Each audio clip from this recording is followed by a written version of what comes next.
Our Tale of the Tape, brought to you by Dave & Buster's, the only place to eat, drink, play, and watch sports. And look at the records, identical for Healy and Buenafuente.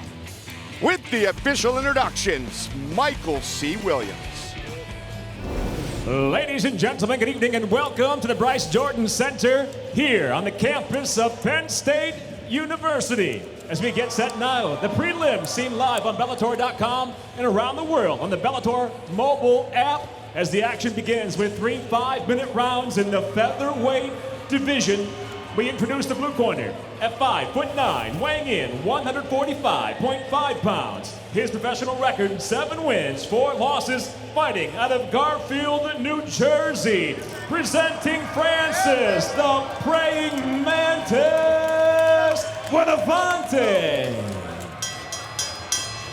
And across the cage, his adversary out of the red corner at 5'7", weighing in 144.9 pounds. His professional record, the same, at 7-4. He fights out of Pittsburgh, PA. Introducing Francis Mad Dog Healy. In charge of the action, your referee, Bill Bookwalter. Bill Bookwalter, our referee.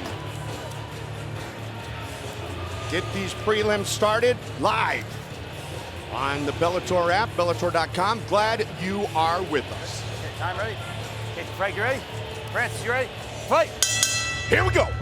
Frank Buenafuente, he is in the blue gloves. Francis Healy in the red gloves. Both orthodox fighters.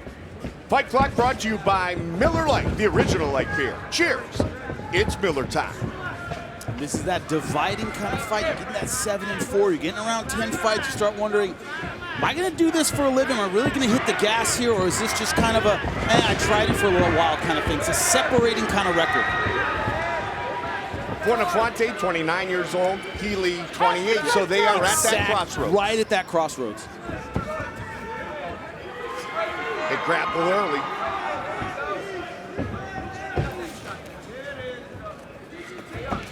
Nice. Good scramble, though. Healy able to get back to his feet, but that was pure wrench and toss, pure Greco right there. Buenafuente putting the pressure on Francis Healy right now. A lot of head fighting going on, Jimmy. Yeah, a lot of it. Go with the shorter guy, go with the guy with his head underneath his opponent's chin, and there's another takedown from that position, partly because of that head positioning. Healy gets it to guard.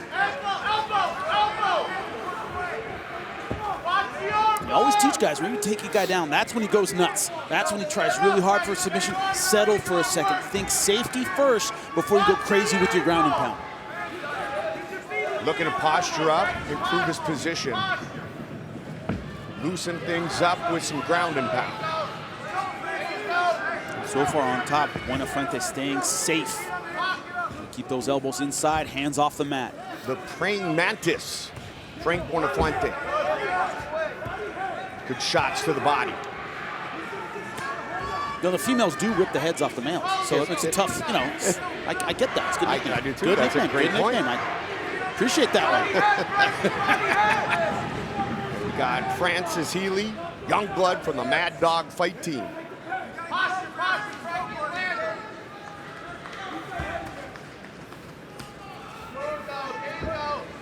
Once again, even on the ground, once he's already gotten the takedown, Buenafuente, you see his style is physical pressure, chest to chest. Not really posturing a whole lot to get the ground and pound, not really working hard to pass, just keeping the pressure on Healy. Healy trying to angle, isolate the right arm of Buenafuente, but that elbow's out. Once that happens, you got to transition to the triangle because that armbar is done. Buenafuente trying to advance. Healy doing a nice job. Got to watch the toes on the cage as well, Jimmy. And technically shouldn't be allowed to do that, but the ref's letting him get away with it. You see that angle, hunting hard for the armbar, is really committing to it. Healy has to decide, do I pull this arm out or do I follow his hips with my body? Those are your two options. Out or turn and follow the hips, but it's going to be hard to follow the hips from this position. And he's committing once again to the physical pressure. Staying in character. Under 2 minutes on the clock here, round number 1. Now, one of the problems is using your toes to grip the fences. A lot of times, depending on position, you can get stuck. He's hunting for the arm again. He has it, but he doesn't have the leg over the head, and he loses it. Half guard now. A good pressure by Buenafuente. That's been the name of the game so far for Buenafuente. Healy's up, at least for now. And no let up there. Going right back to the single leg. He's not in guillotine position, doesn't have his hips behind it, so waste of time. Last thing you want to do is hold on to the head when you guys got side control, and he wisely lets it go.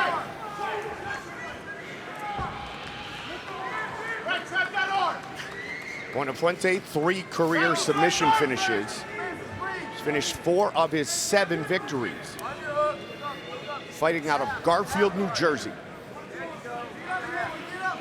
So he could have been closer with the hips and kind of let him get back to guard, but he really hasn't been concerned too much with the guard. It's been about physical pressure, not too much about the pass. Now trying to get that leg over the top, going a little rubber guard here.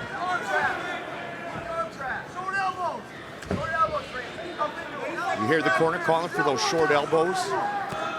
The reason for that is it goes well with the physical pressure. You don't need a lot of space to throw short elbows. You do it right from inside, just a little torque with the hips. It works well for a guy who wants to stay close. 15 seconds.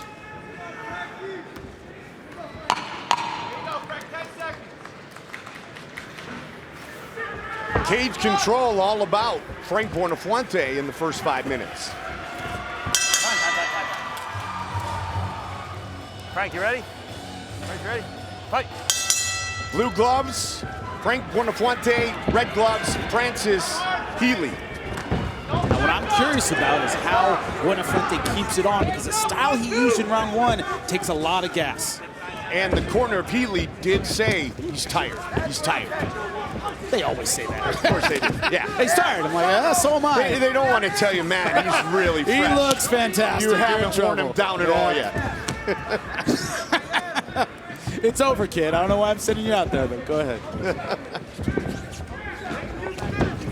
I mean, you're here, your hands are tapeless. Yeah, we might as well finish this out, see what you can do. Why not? But you see the difference. Buenafuente not putting that physical pressure on. Got clipped with that left too, Jimmy. Swinging wild punches from the outside. Now going back to that pressure game.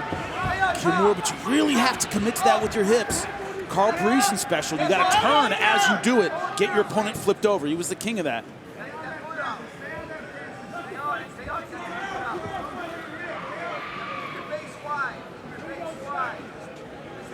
His cousin Manny Gamburian was a pretty good submission Man, he's finisher great at that too. as well. Yep.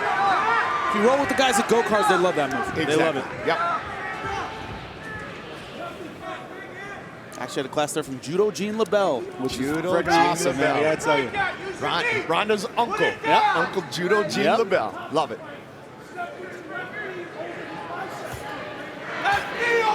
See, once again, getting this pressure game going. The Kimura doesn't work without activated hips. A lot of people call it a strong man's move. You really have to wrench that sucker, and you need your hips behind. If you don't, you're going to lose it.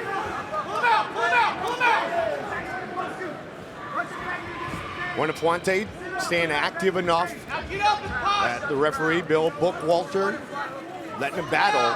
Healy needs to get up and start to score some points. The problem is it can be hard to unbalance a guy who's just putting pressure and isn't really trying to pass. He's not going to give you those scramble spaces. He's not going to be moving around a lot. It's hard to find those areas where you're like, okay, that's my exit. It's harder when a guy's just putting pressure on you. Right. And he's busy. He's not laying and praying.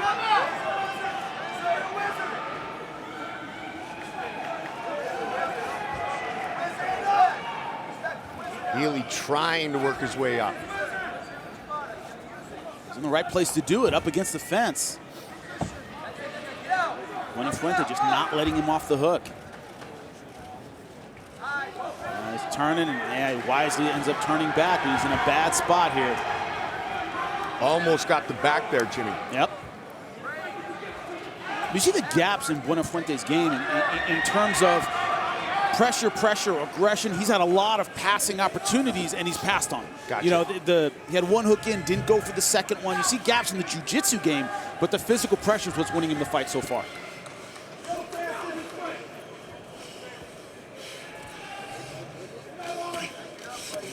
He was able to get Healy down about a minute into this round. That's where the fight has been since then. The problem is it was, what I call first effort takedown. He shot in double, went single, took him down. Yeah. You got to make him go to that second and third effort and use a lot of gas to get you down, because the way he's been able to put pressure on you is because he's had a lot of energy after the takedown. Put some doubt in your opponent's mind as well. Exactly, or sting him with something, make him worry about that takedown. And right now, Healy hasn't had to worry about anything. I'm sorry, Buenafuente hasn't had to worry about anything coming in. Let's get in that angle and gripping the fence with his toes again. Right around the guard. Again, looking to transition.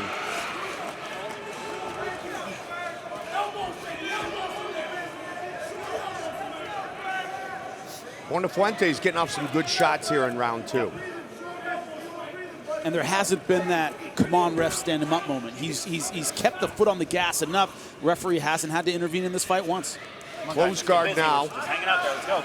45 seconds, and just as you said that, the referee said, all right, let's keep it going, let's keep it going. And it was because, Jimmy, the guard. Yeah, exactly. And nobody fights the second round like they did the first. They're running out of gas a little bit. Pace is slowing. Good knee. Looking to connect with that knee again. Trying to go with a little bit of elevation with the hip, and does not help. Buenafuente all over him. Final 10 seconds of round 2. Knee to the body. Time. Healy's got to keep this fight on the feet. He is down 2 rounds. 5 minutes remain. Fight. Third and final round. Now my scorecard is in a 2-0 hole, so you have to start thinking about not just keeping on the feet. I got to finish this guy. Yes.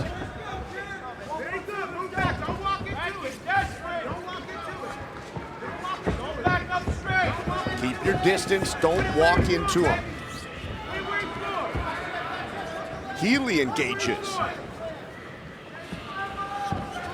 So far, this is where Buenafuente's been successful. He's in these in-tight clinch positions.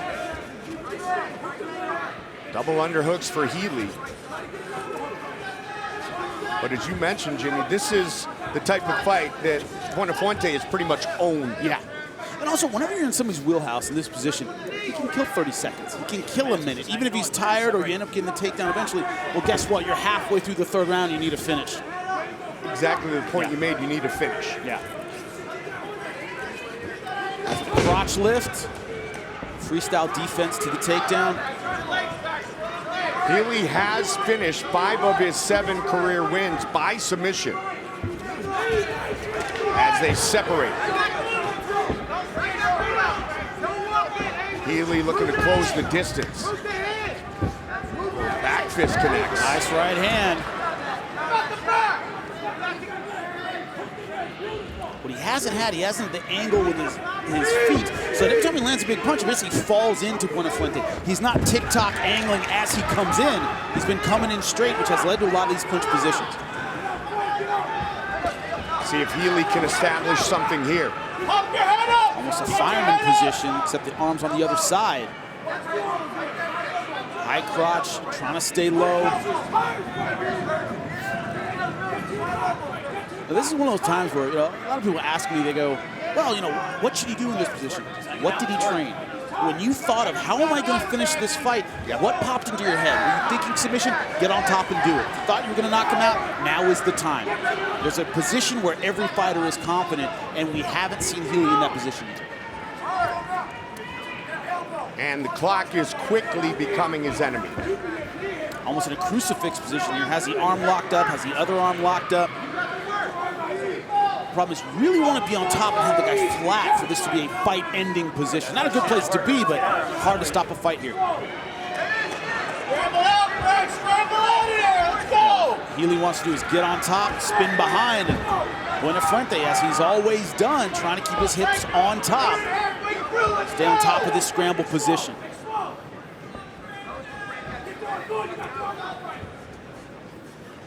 Right now, Buenafuente, he doesn't have to beat Healy. He has to beat the clock. Yeah. And after 5 straight wins, Buenafuente has lost his last 2. So there's certainly an extra sense of pressure and urgency in the corner of Garfield, New Jersey's Frank Buenafuente. 10 to 12 fights. Those are crossroads numbers. Yes.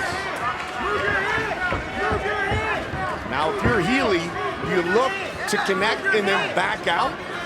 The problem now is backing out's going to cost too much time. You almost have to sell out and wing a big punch and hope it lands. Gotcha. I would have said angle early on, round 2, round 3, yeah. But now it's a matter of, hey, you got to land that big shot, whatever it is. Buenafuente just landed a right hand. Right in. Grueling fight for both men. Come on, man. Get your head out of here, Frank. Frank, get your head out. Come on, man. We got a minute. Let's get up and stop up. 1 minute remains. Once again, Kimura without hips is a waste of time. Pop your head out, Frank. Get your head Look out for of here. Buenafuente to pop that head out. So many people that focus on the hands, they focus on the shoulder and the positionings. Everything's hips. Hips aren't behind it. Especially Kimura, it's not going to work.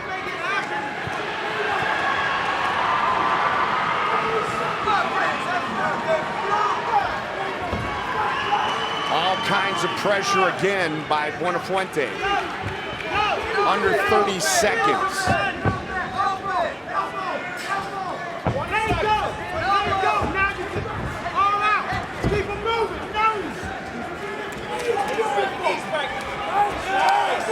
Final 10 seconds of this fight. And ends pretty much how it began. Chest to chest. Buenafuente putting on pressure. They go the distance. All right, Michael C. Williams with the official decision. Ladies and gentlemen, having gone the distance, we'll go to your 3 judges at cage side. Your first judge, Todd Kriska, scores the fight 30-27, while judges Michael Spiracino and David Rogan both see the fight the same, 29-28. All have it for the winner by unanimous decision, Francis the Praying Mantis Buenafuente. Unanimous decision victory for Frank Buenafuente as he earns his 8th win, his first inside the Bellator cage. All right, tail of the tape for our next fight, brought to you by Dave & Buster's, the only place to eat, drink, play, and watch sports. And I would say Taiwan Claxton, look at that 5-inch reach advantage. That's the thing to keep your eyes on in this fight. Professional debut for Claxton. Here is Michael C. Williams.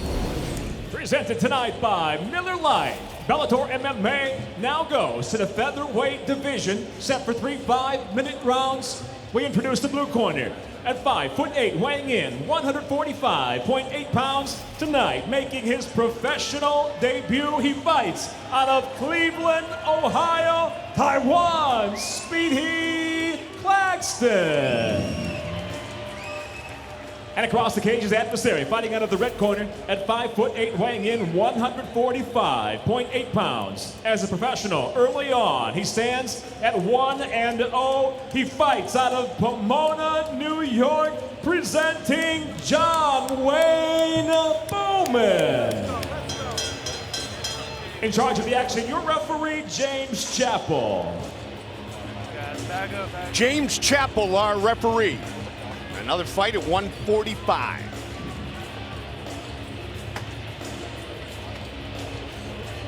Taiwan Claxton, Johnny Bonilla Bowman. You ready? Let's go.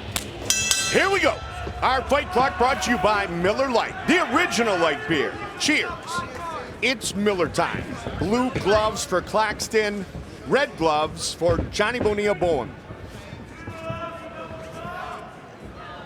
What I always look for a pro debut is nerves. Do you come out and spend a lot of energy for no reason? And so far, Claxton looks very composed. Coming out in the southpaw stance early in the fight. Let's see if he switches it up a little bit.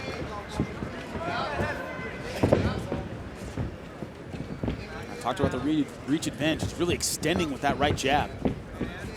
7-0 as an amateur. wrestled at Ohio University, Athens, Ohio. From Cleveland, taking on the New Yorker, Johnny Bonilla Bowman. This is his second professional fight. And he won his first inside the Bellator cage. How are those wrestlers out of Ohio? Pretty good. Yeah, they're pretty generally darn pretty good. good. Generally pretty good. Yeah. Really trying not to say something about the football team right now. Just say shh. Save it. Yeah. The crowd hears it, and we got a problem. Okay, can't have that. Shh. O-H. Just whisper it. Don't let them hear it. They probably are coming down. I will totally disavow you as I walk away. My bodyguard no longer exists. No longer, my friend.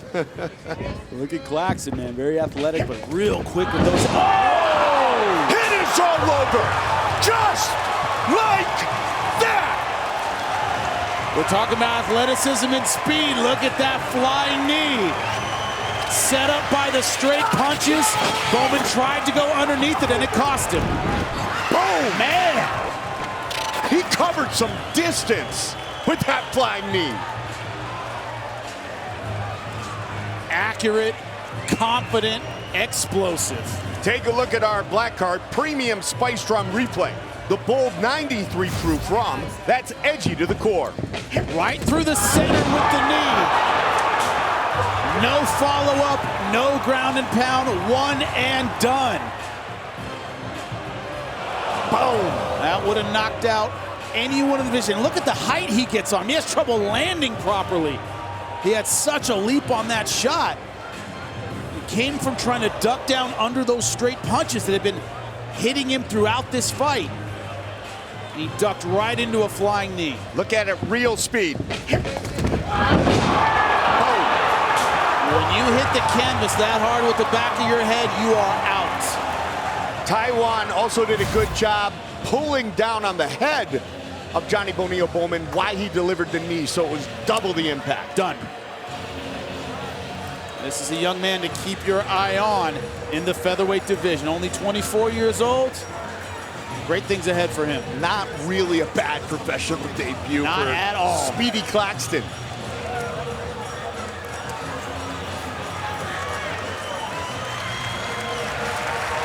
As impressive as the knee was, the setup of the straight punches, I think, more impressive. The fundamentals were so sound, that's what set up the flying knee.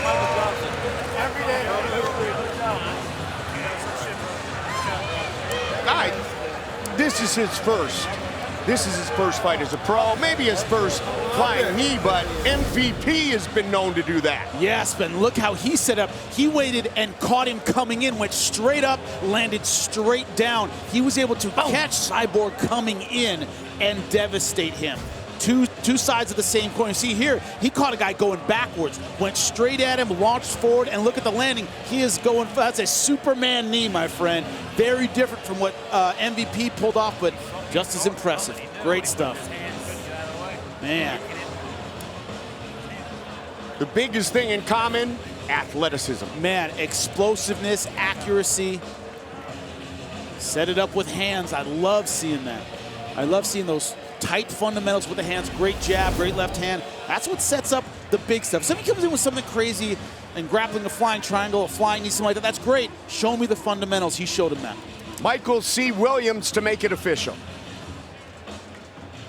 Ladies and gentlemen, inside the Bellator cage, it comes to an end suddenly. 1 minute, 29 seconds into round number one. The winner by knockout, Taiwan, Speedy Claxton. I think Taiwan Claxton will be cool with the fact that we just compared his finish to one by MVP. He will be very pleased. His next opponent, though, has got some studying to do. Absolutely. Congratulations, Taiwan Claxton. All right, don't forget, later tonight, we are live on Spike.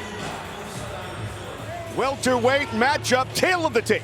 Brought to you by Dave & Buster's, the only place to eat, drink, play, and watch sports. Logan Storley 6-0, all of them finishes. That sounds great. His opponent, Matt Secor, more experienced and has gone the distance. Can he drag him into deep water?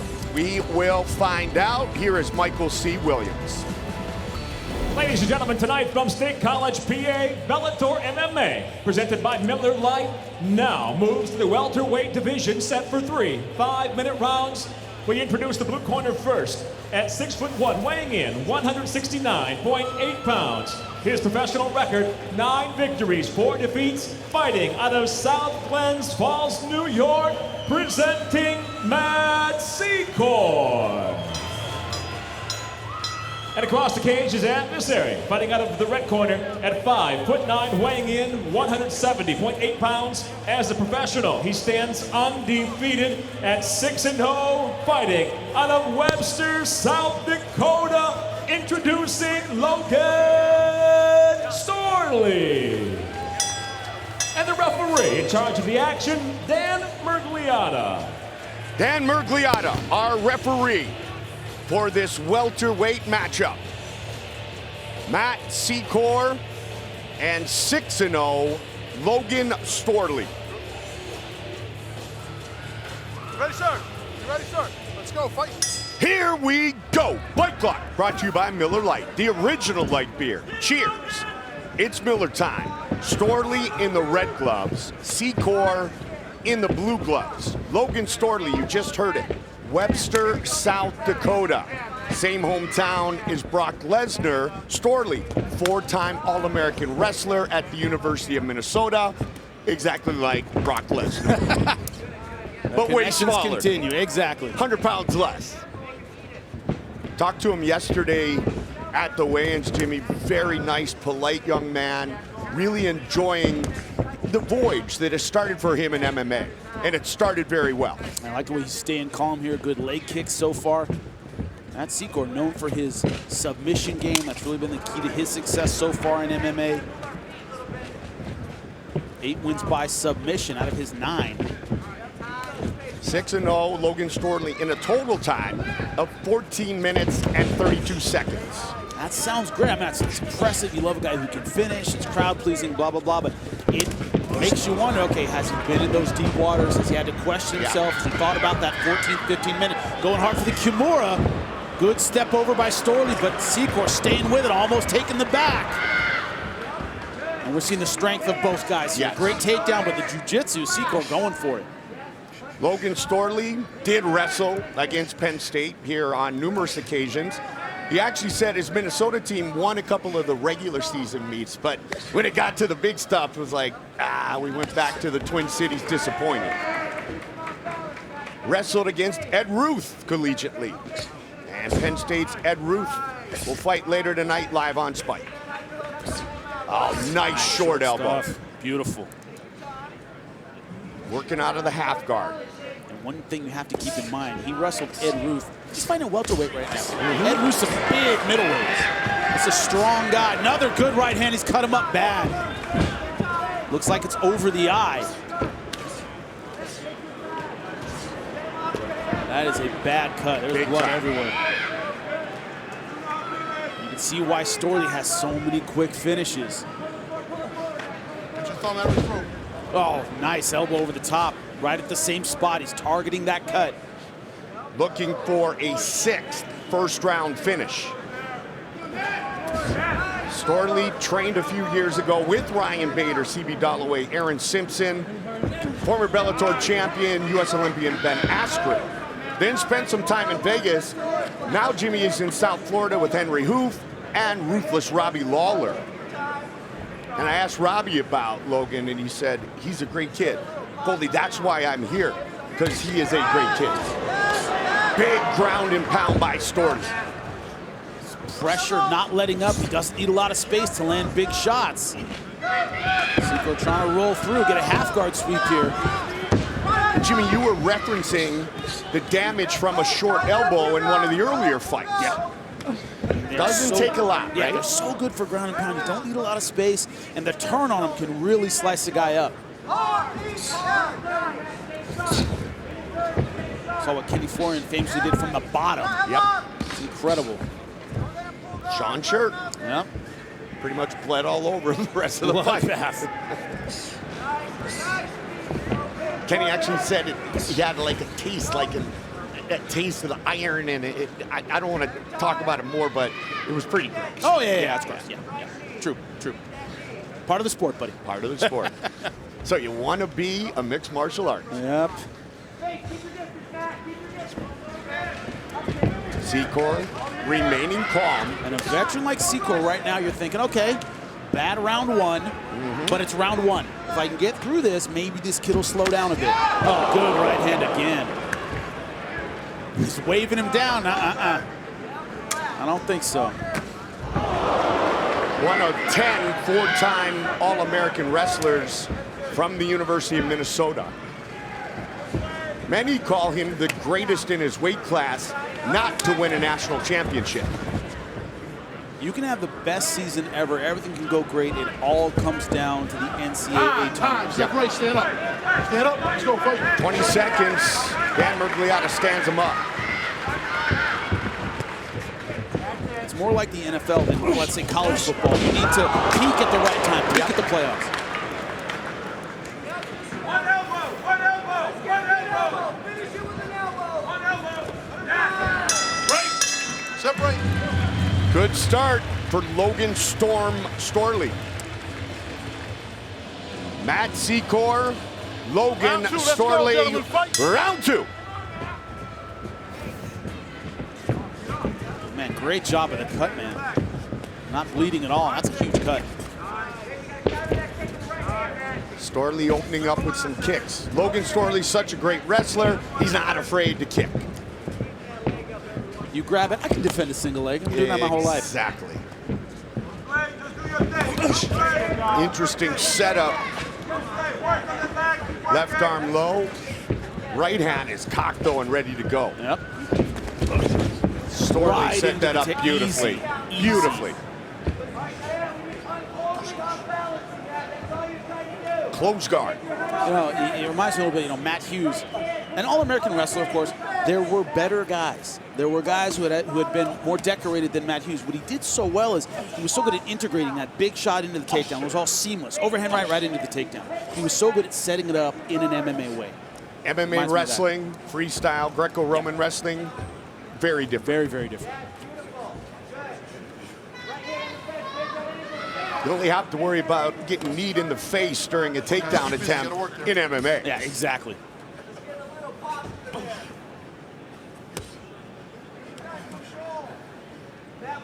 Storley with a lot of pressure.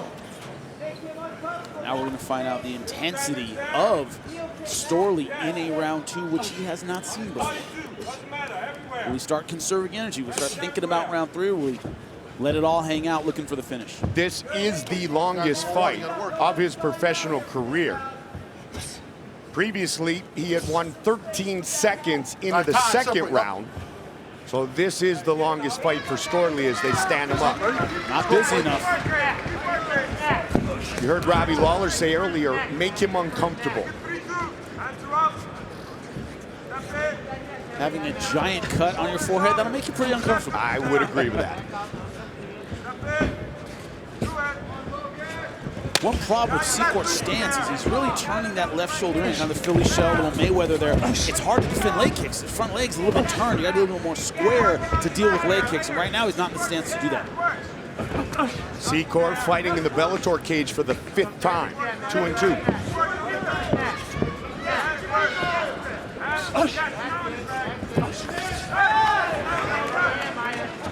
Just past the midway point of this 3-round battle. He's not even trying to check those kicks. Not at all. And the stance he's in, he can't do it anyway. Knee's not pointing in the right direction.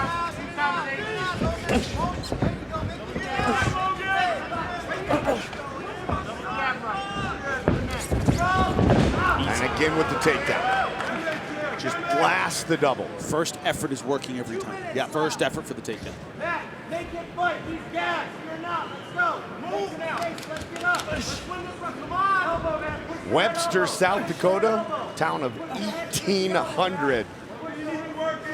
Logan went to the same high school as Brock Lesnar, and they have interacted over time. Logan, very young, and was up around one of Brock's training camps for a big fight.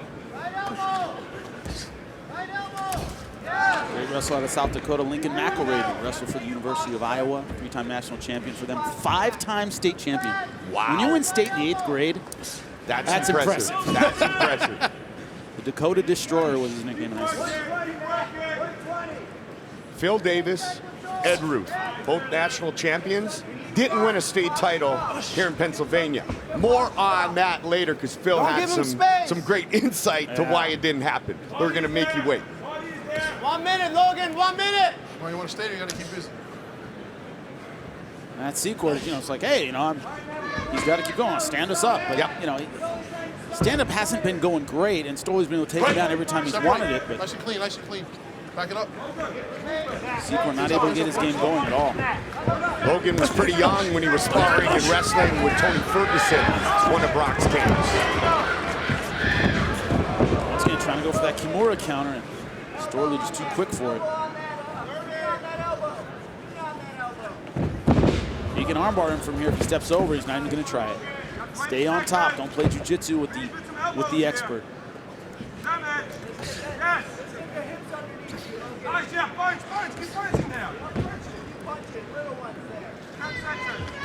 Time ticking down here in round 2. Go for half guard sweep, but not going to make a difference with this amount of time left. Storley going to go to the 3rd round for the first time in his career. The head trainer of Logan Storley. There is ruthless Robbie Lawler, one of my favorite people in this sport. He's got that little grin and laugh, very unassuming, and as dangerous as anyone in the history of the sport. Incredible power. And how many people start in the game at 19 and have careers this long? Let's go, guys. He will fight again on December 16th. Goes all the way back to the Miletich fighting systems.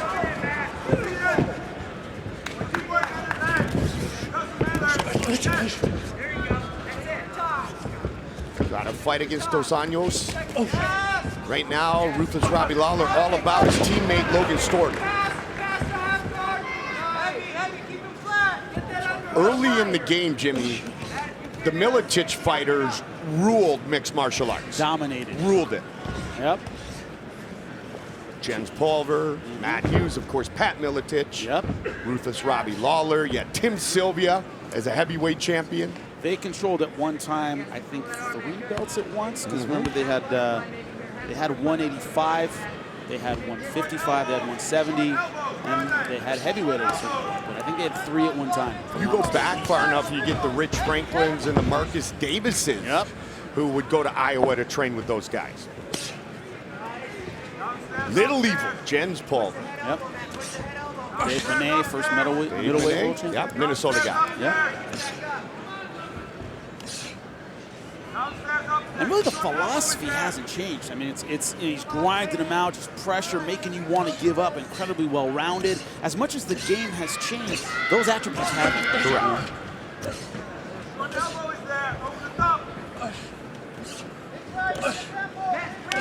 Pat was the champion at 170 for a while, and then kind of gave the baton over to Matt Hughes, who became, of course, a Hall of Famer. Storley on top. C-Corp very difficult to finish here. And if you're C-Corp, you got to start thinking, look, I got to turn this around right now. Whatever fantasy I had about how I was going to finish this fight at Penn State, this better happen right now. Because he is way behind on my scorecard. First round, I gave 10-8 to Storley. Second one, I could go 10-9, but he needs a finish for sure. Short punches over and over. Hit me, baby. Oh. Goading him a little bit. I heard it too. Taunting the young buck. He said, hit you, baby. Okay. And he All did. right, here you go. I'll hit you. I got one for you. I'll hit you again in a moment, too. Just stand by. What I love about that is that's a veteran move. Oh, you know, okay. Yep. I'm not going to get emotional. I'm going to give you a second, then I'm going to whack, and then I'm going to whack you. Hands up, hands up, hands up, ready? Maybe get him to be just a little over anxious and catch him. Not yet, though. I love Storley. He didn't take the bait. Waited for a minute and then hit him when his time was right. Storley actually had 3 amateur fights when he was still in high school. Unbelievable, the amateur system. Guys come in. There is no 1-0, 0-0 anymore. Guys are coming in with a lot of fights because of that amateur system. Great thing. Tyron Claxton, we just saw a moment ago, 7-0 as an amateur. Yep. Secor finally in a good position. Rolling for a leg lock. No way. No way. Keep it. Don't rush. Keep it. He has to feel. Get up. Put it ahead. Let's go. Get up. 90 seconds remain in this fight. Get a good lock on him. Get a good lock on him. Go to the work. Get a good lock. Right hand. You gotta get up. Other side. Other side.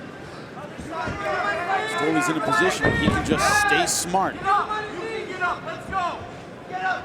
Well, we'll just hold him. What are you gonna do? Let's go, work.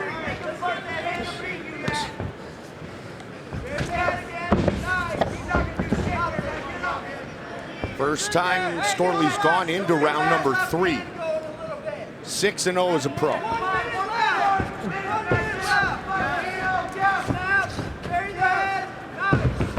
Near side cradle position right to the double leg. Boom. Done. Easy. 45 seconds, baby. 45 seconds. Fight for your life now, man. Fight for your life right now. There was some excitement in the voice of Logan Storley, not only being in Bellator again for the second time, Jimmy, but, you know, fighting here at Penn State, where he battled for many, many years. It was somewhat of a Big Ten homecoming for him as well. Yeah. Great crowd here at Penn State. They understand the grappling, they understand the wrestling. Very educated fans. Great place to have a fight. So he had 6 wins in 14 minutes and 32 seconds combined. This fight goes the full 15 minutes. But a dominant performance by Logan Storley. All about Logan Storley in this fight. Take a look at some of the damage he was able to inflict. Our Black Card Premium Spice Rum Replay. The Bold 93 proof rum, that's edgy to the core.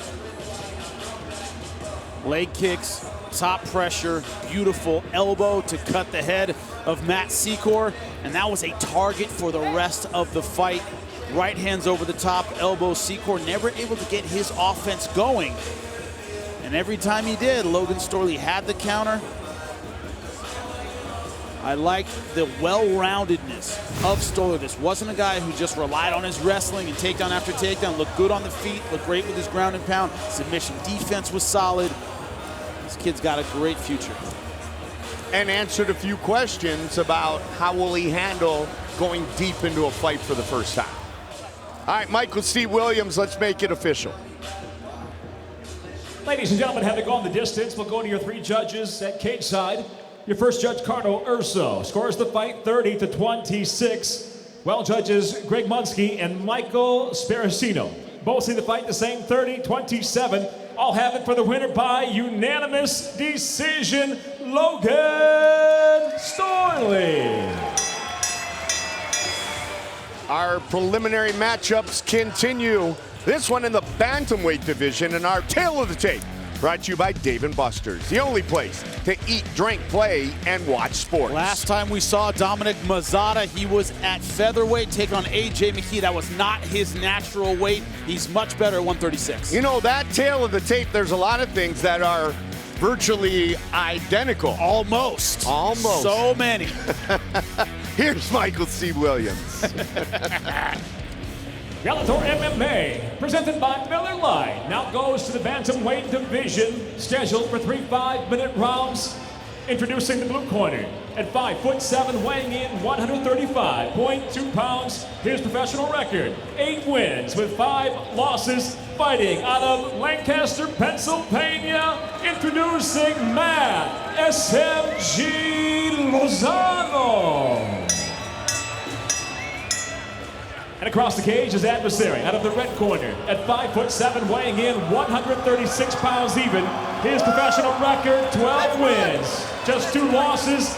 He fights out of Lower Burrell, Pennsylvania, presenting Dominic Honey Badger Mazzata. In charge of the action, your referee, Keith Peterson. Keith Peterson, our referee. for this bantamweight battle between Matt Lozano and Dominic Mazzata. Sir, are you ready? Sir, are you ready? Fight! Here we go. Tonight's fight clock brought to you by Miller Lite, the original light beer. Cheers. It's Miller time. Lozano in the blue gloves, Mazzata in the red gloves, fighting for the second time in the Bellator cage. Mazzata's only loss at bantamweight. Cody Garbrandt, never heard of him. Never. You know, some dude. And that's it. His step up, 145. This AJ McKee, much bigger fighter. And he was the victim in the head kick in that highlight will live forever. That he had blocked. If you look at that highlight, he had that right hand up. It wasn't a lapse in his technique. It was just AJ long leg, got around the guard, and that was it. Spin and a connection for Dominic Mazzata. Black belt in Brazilian Jiu-Jitsu, brown belt, Taekwondo, and a good takedown. Almost all the way around the guard. Has to control that near knee.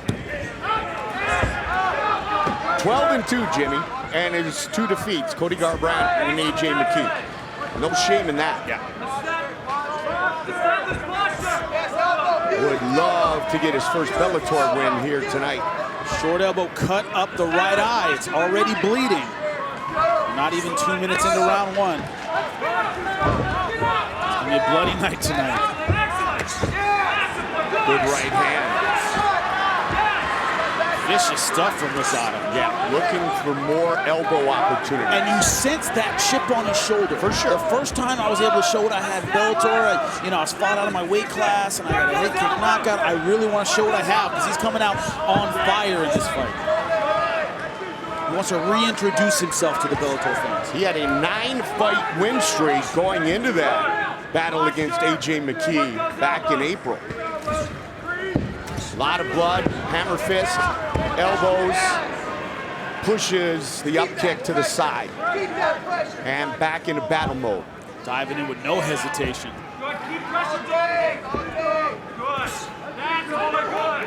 Lozano has fought many of his professional MMA battles at 145. Tonight, 135. Great start from Mazzata. And one thing about 45 in Bellator, it is a shark tank. Really excellent fighters in there, and they are big for the weight class. If you're a natural 35 or stay 35. Time! Doc. Right there. Over that corner. Over there. Come here. That is a battle. Yeah, and the positioning of it with the blood in the eye makes it worse. Look at this perspective. It's a little low. You don't want it on the eyelid. Oh, look at that. Nasty. Eve Edwards, Joe Stevenson. Remember that? Yeah, absolutely. Similar, kind of looks like a fountain. I was there. So, Yeah, they're going to call it Dominic Mazzata with his first Bellator victory. No surprise there. There was a bad cut, and also on the lid. You never want it near the eyelid. That's when it becomes really unhealthy and dangerous. 3. He's got 1 here. That's the one that was 3. Give me Mike McDonald. Give me fucking Mike Okay. McDonald. 237. And there's more than one cut there. 237, Dr. Stoppage. Yep. Take a look at some of these vicious elbows again. Yeah, savagery from Mazzata. Short elbows just cracking against the skull of Lozano. That is commitment all the way down. Cut the scalp and the lid, and it was the lid cut. Now this is the one that sprang, that's a scalp cut, but the one on the eyelid is the reason the doctor stopped the fight. It wasn't the amount of blood, but the positioning right on the eyelid. They don't want to endanger the eye and the vision. Good stoppage. Stay safe and fight another day. Yeah. It'll be a TKO, the second career win by knockout for Mazzata. His other coming by head kick.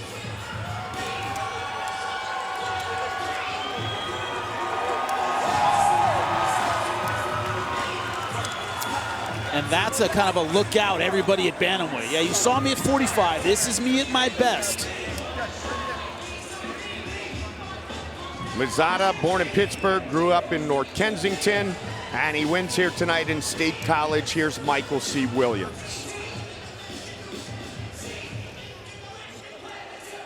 Ladies and gentlemen, inside the Bellator cage, it is, upon the advice of the cage side physician, that the fight is waved off officially. 2 minutes, 37 seconds into round number 1. The winner by TKO Dominant, Honey Badger Mazzata.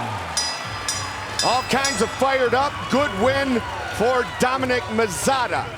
13th as a pro, first as a Bellator fighter. All right, ready to move forward here in our preliminary action. Hope you're enjoying it at Bellator.com. Tail of the tape, brought to you by Dave & Buster's, the only place to eat, drink, play, and watch sports. And look at the records here, 4-0, 4-1 for Otwell and Trezano. Very, very close. With the official introductions, here is Michael C. Williams. Bellator MMA now features 3 5-minute rounds in the featherweight division. Introducing the blue corner at 5'9", weighing in 145.5 pounds. His professional record, 4 wins, just 1 loss. Fighting out of Ocean City, Maryland, presenting Magic Mike Otwell. And across the cage's adversary, fighting out of the red corner at 5'11", weighing in 145.4 pounds. As a professional, he stands undefeated at 4-0. He fights out of Ramsey, New Jersey, presenting Michael the Lone Wolf Trezano. In charge of the action, your referee, James Chappell. James Chappell, our referee.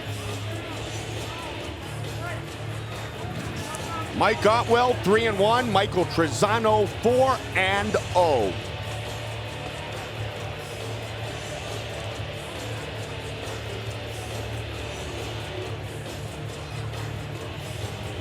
Trezano, Ready?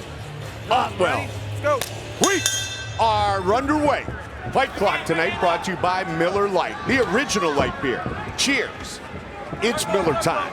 Otwell in the blue gloves, Michael Trezano in the red gloves. Nice transition, double leg, but not able to get it. Excellent job hooking that foot and pulling it out. Trezano fighting out of Ramsey, New Jersey. Tiger Schulman's MMA, 5-0 as an amateur. Unbeaten as a professional.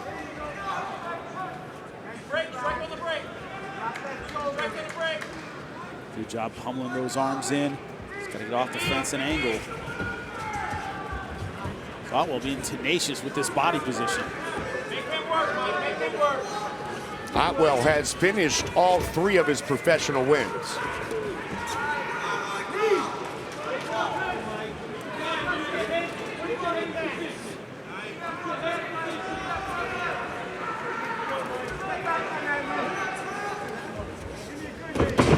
Ooh, went hard for the throw, and that's a problem with that position. Get caught halfway. Nice mount transition. This is not where you want to be early on in a fight. Nope, Otwell's in big trouble early. Trying to come out the back door with his legs. What he's going to try to do is hook his feet underneath the armpits and push up. But Trezano bringing his body down. That's what you want to do in this position. I was just going to ask you that. The counter, Jimmy. Bring the armpits down. Boom. Yep, Don't give him the bringing them space, low. right? Yep, now he's trying to isolate. Looks like an Americana. Can't see it from this angle. Key lock. He's going a little too hard for it. Now going arm bar.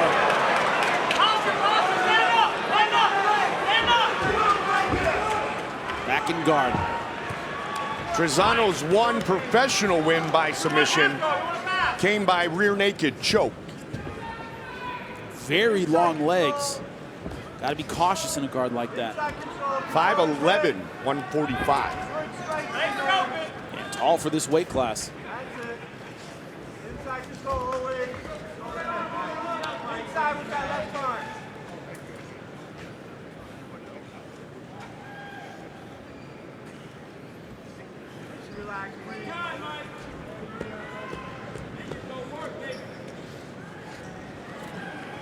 Inside control. There you go. Control the head.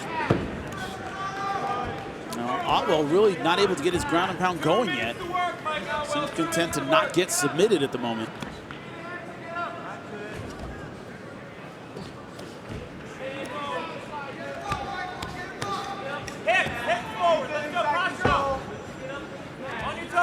Pushing, looking for triangle. That's what wrist control is, triangle. That's what you're trying to set up.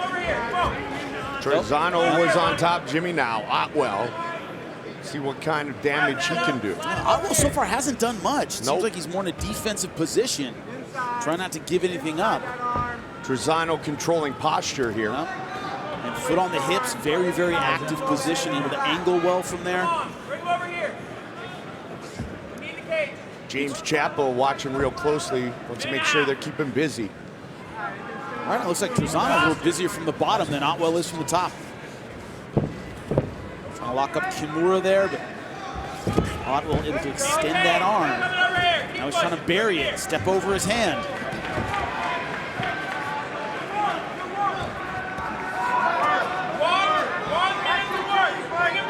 Briefly in half guard, now one butterfly set. Nice sweep. Trezano's corner, it's almost stand up. Yep. He's committed to the guillotine. Can he get it? It's hard to get with only one leg over the back. He can still do it. Let's go for the half guard guillotine. Very hard to pull off. He has the build to do it.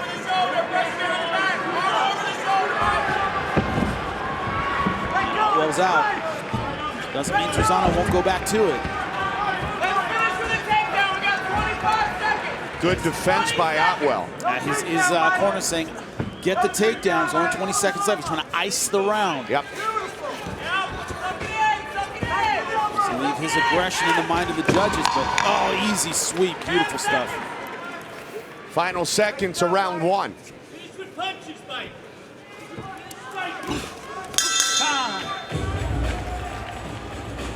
Some savages fighting out of Tiger Schulman's MMA.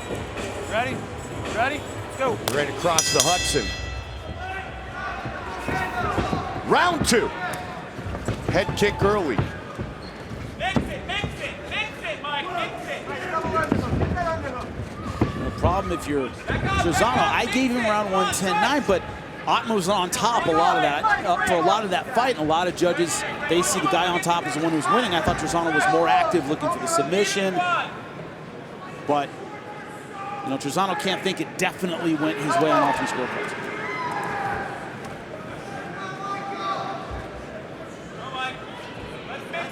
No surprise here. Yeah, going right for it. Not going for a rear naked, but hips aren't in the right position for it. He's not far enough behind him. I can't see, buddy. Bring over here. Get your right elbow down a little bit. It's on his chin. It's on his chin. Move your right elbow down a little bit. It's about the hips. It's not a matter of the positioning of the hands and arms from there. Otwell inside control. Easy. Nice transition. Oh, good job getting back to half guard. Yep. Excellent job. Thought he had the mount for a moment. Almost a reverse of the last round. But Trezano was able to get mount early. Slick little move of the hips by Michael Trezano defensively, Jimmy. The problem is submissions don't get easier. They get harder as the rounds progress. And what you have to think is that, look, you didn't get it in round one. You can get it in round two. It's possible, but don't waste a ton of time on the bottom looking for it over and over again. Otman so far has proven he has good submission defense. Watch for knee. Going hard. Or another submission attempt. It's an anaconda position. The hip position is more of a darce, but the arms are in anaconda position. He's trying to finish. He's got to put the hips in. Might have it. It's all over. He got it. Michael Trezano, 5-0 in his professional career. And a good mix. Very aggressive on the bottom. But once he was on top and had that choke position, that was all she wrote. Beautiful stuff. 207, Darsh.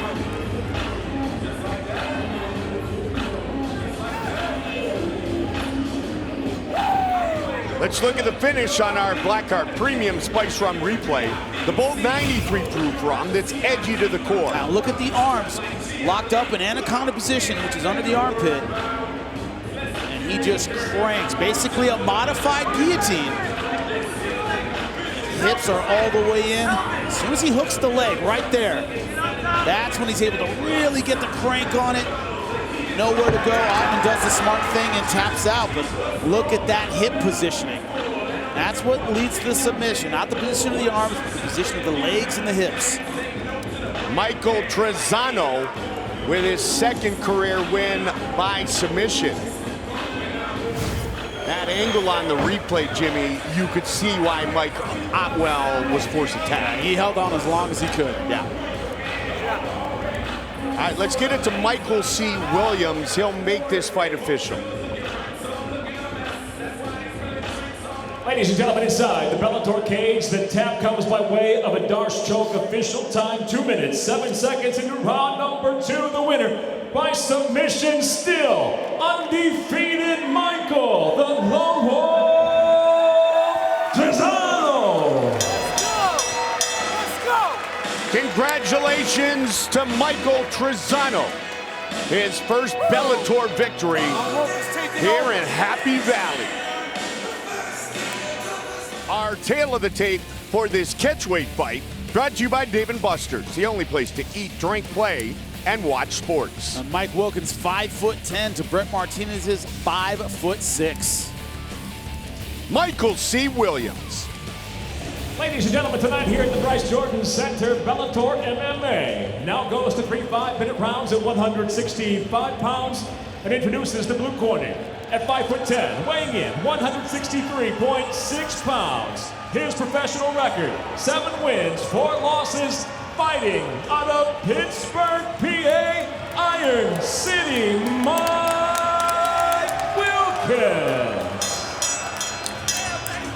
And across the cage is the adversary fighting out of the red corner at 5'6", weighing in 165.1 pounds. His professional record, 6 wins, 4 losses, fighting out of Palmerton, Pennsylvania, Brad Youngblood Martinez. And when the bell rings, the referee in charge, Bill Bookwalter. Bill Bookwalter, once again, our referee. As we roll on inside the Bryce Jordan Center on the campus of Penn State University. Wilkins, Martinez. Here we go. Mike Wilkins, the southpaw, in the blue gloves. Brett Martinez in the red gloves. Fight Clock brought to you by Miller Lite, the original light beer. Cheers. It's Miller time. Wilkins out of Pittsburgh. Renzo Gracie, Pittsburgh. Brown belt in Brazilian Jiu-Jitsu. Fighting another PA guy. Palmerton, Pennsylvania's Brett Martinez. High crotch, was able to dump him but couldn't keep him there. Big punches by Mike Wilkins. And Wilkins trying hard for the back. Wilkins wrestled collegiately at Waynesburg University. Has to watch the arm triangle here. You can get it standing. But Wilkins looks like he's trying to take the back a little bit more. That's certainly what he's thinking, but Cage is preventing that. Good elbow. That rocked him, Jimmy. That short elbow rocked him. A lot of pressure early by Mike Wilkins. Good pace. He's diving in for that high crotch. This coach saying take it. He shook his head. Told him it's not there. Like a pitcher who wants to throw the fastball when he wants to throw the fastball. Not when the catcher thinks it's a good idea. Could have been somebody in the crowd, but they said take it. He's like, nah. It's not there. I'm not gonna waste my time. I'm having fun. As you move up in belts in jiu-jitsu, I tell guys all the time, all that changes is you know when it's done. You know when it's there and when it isn't there. You're not going to waste energy on something that's not available to you. And Jimmy, he is a regular competitor in gi and no-gi jiu-jitsu, grappling competitions, earned a gold medal in his division in Pittsburgh a couple years ago. And as I mentioned, a brown belt. He hurt the right eye. You see Martinez squinting, swelling around the right eye because of that elbow. Threw it right against the fence, and right eye might start swelling up soon. Wilkins coached wrestling at Gateway High School for 7 years. So if you're a high school wrestler and your coach is fighting professional MMA, it brings a little bit of extra respect every day on the mat. It does. When your coach is doing it. Martinez trying to battle back and get his back off the fence. Another elbow over the top. Uppercut. Elbows have been a theme so far They tonight. really Let's see have, if that haven't they? continues. Absolutely.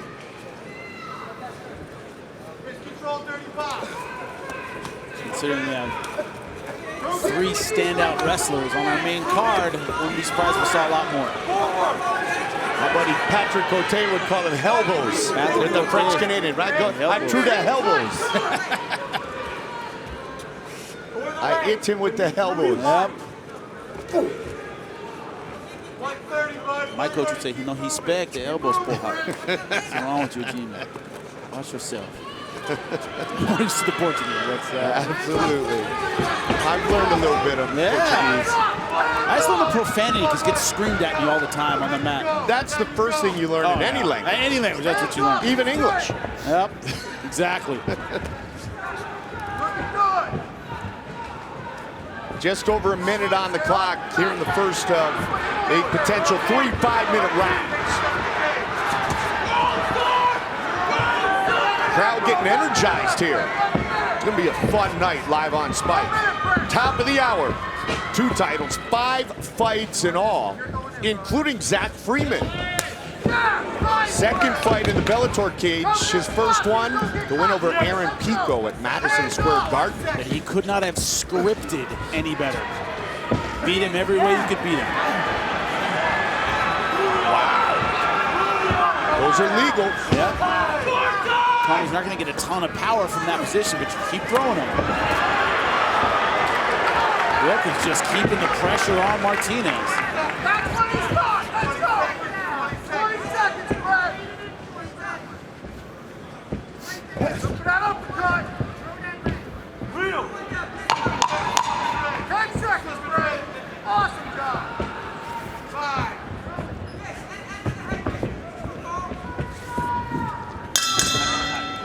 Rella. Good pace by Mike Wilkins. His catch weight bout at 165. Mike, look, ready? Right, you ready? Fight. Hands up, Brad. Round 2. We're supposed to be here for 2. Southpaw against the orthodox fighter. Straight punches, both sides are very effective. Problem is the swelling on the right side underneath the eye. It's going to be harder for him to see the power side of Wilkins. Just coming on that right side. Frank, don't throw those hands open again. Keep them up and keep them clean. Just missed with that uppercut. Has to be able to see those straight lefts. Once that eye closes shut, it's very hard to do. That time he connected with it. Another desperation takedown, and Wilkins all over him.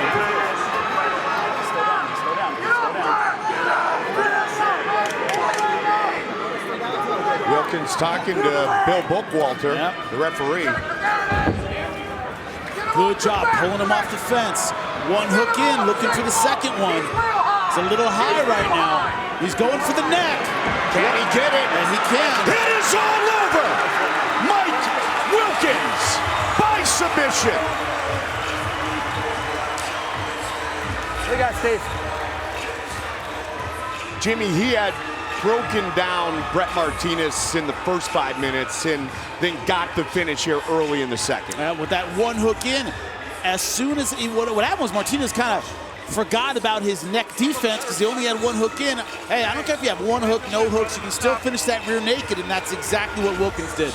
Take a look at it on our Blackheart Premium Spiced Rum replay. The Bull 93 proof rum that's edgy to the core. Right here, Mata Leon, only one leg in, doesn't matter, and a quick tap. A lot of pressure on the neck, beautiful positioning. For the brown belt out of Henzo Gracie, Pittsburgh, Michael C. Williams with the official decision. Inside the Bellator cage, the tap comes by way of a rear naked choke. Official time, 1 minute, 9 seconds. Round number 2, the winner by submission, Iron City, Mike Wilkins. Mike Wilkins wins in his Bellator debut at 1 minute and 9 seconds of the second round. Our Tale of the Tape is brought to you by Dave & Buster's, the only place to eat, drink, play, and watch sports. We talked about the debut of Zach Freeman, but Syed Awad much more experienced, especially in the Bellator cage. All right, we will get things underway officially. Here is Michael C. Williams. Ladies and gentlemen, good evening and welcome. As tonight, live on Spike, Miller Lite presents Bellator MMA from the Bryce Jordan Center here on the campus of Penn State University. The action begins with 3 5-minute rounds in the lightweight division, brought to you by Dave & Buster's, the only place to eat, drink, play, and watch sports. And now, first introducing the blue corner. At 6 foot, weighing in 155.3 pounds, his professional record, 9 wins, 2 losses, fighting out of St. Louis, Missouri, presenting the altar boy, Zach Freeman. And across the cage is adversary, fighting out of the red corner at 5 foot 11, weighing in 155.6 pounds as a professional, 20 victories, 9 defeats, fighting out of San Bernardino, California, introducing the assassin, Syed Awad. And when the bell rings, the referee in charge of the action, Keith Peterson. Keith Peterson, our referee, for our first fight here live from Penn State on Spike. Syed Awad. Sir, are you ready? Zach Freeman. Fight. Here we go. Tonight's fight clock is brought to you by Miller Lite, the original light beer. Cheers. It's Miller time. Zach Freeman in the blue gloves, Syed Awad in the red gloves. Here's where Syed Awad is so dangerous, very heavy-handed, long reach, very accurate with his strikes. 4 more seconds, and he will now have the longest fight of his career in Bellator right now. It's quite an accomplishment. It is indeed. And you notice why is Syed Awad, the veteran, isn't coming running at him. Impressive 9-2 record for the Ultra Boy, Zach Freeman. Jimmy, he told us in New York City that he was happy to have Aaron Pico kind of put him on a billboard and let him be exposed in a positive way. Now he wants to ride that wave of momentum. And you know, you talked about it a little bit when you introduced him. It's his reward is fighting Syed Awad. That's a tough second fight in Bellator. That might be it. He is hurt. It is all over, just like that. You talked about how dangerous Syed Awad can be. He just showed it right there. Man, Syed Awad has crazy power. Let's see the finish on our Blackheart Premium Spice Rum replay. The bold 93 proof rum that's edgy to the core. It started out slow, and it's right here. The right hand just clips him right behind the ear, takes the balance away from him. That's what started it. And his balance never came back. It was just that one shot. I thought there might have been a follow-up as he was coming in. It was this shot right behind the ear. He never recovered from it.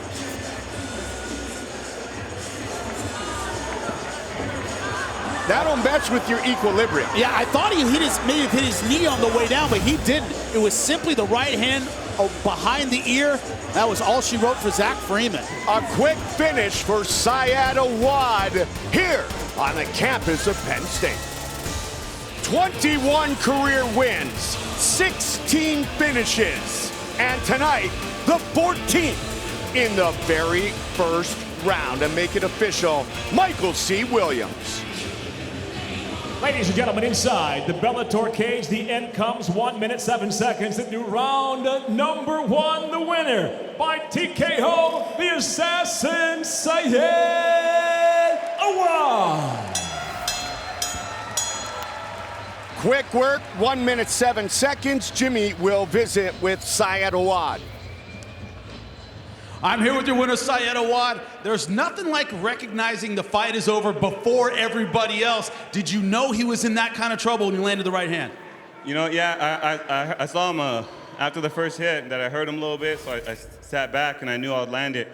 But hey, what's up with Penn State, baby? You know, I was a wrestler growing up, and my dream was to wrestle for such a good college like this, and I never made it. You know, I had to work, and I never followed those dreams, and now I'm here fighting in front of all you guys. This is awesome, man. You said you wanted to send a message to the rest of the division. The message you sent is that anytime I touch you, I can put you down. What's next for you? You know what? You guys tell me. A lot of people don't know who I am. This is my 15th fight in Bellator. I have over 8 finishes in this cage. Come on, give me something big. I need a title shot. I need something. I need to get paid. You heard it, Syed Awad, ladies and gentlemen. Syed Awad coming off a win over Brazilian Jiu-Jitsu black belt Ryan Quinn, defeats Zach Freeman in 1 minute and 7 seconds. I'm sure the lightweight champion Brett Primus is watching very closely. Tail of the Tape is brought to you by Dave & Buster's, the only place to eat, drink, play, and watch sports. And what can you highlight but the record? 11-5, Chris Dempsey, much more experienced. We are set for the official introductions. Here is Michael C. Williams. From Spike Sports, Bellator MMA, presented by Miller Lite, now moves to the middleweight division, scheduled for 3 5-minute rounds. We introduce the blue corner first. At 5'11", weighing in 184.8 pounds. His professional record, 11 wins, 5 losses, fighting out of Ambridge, Pennsylvania, presenting Chris Dempsey.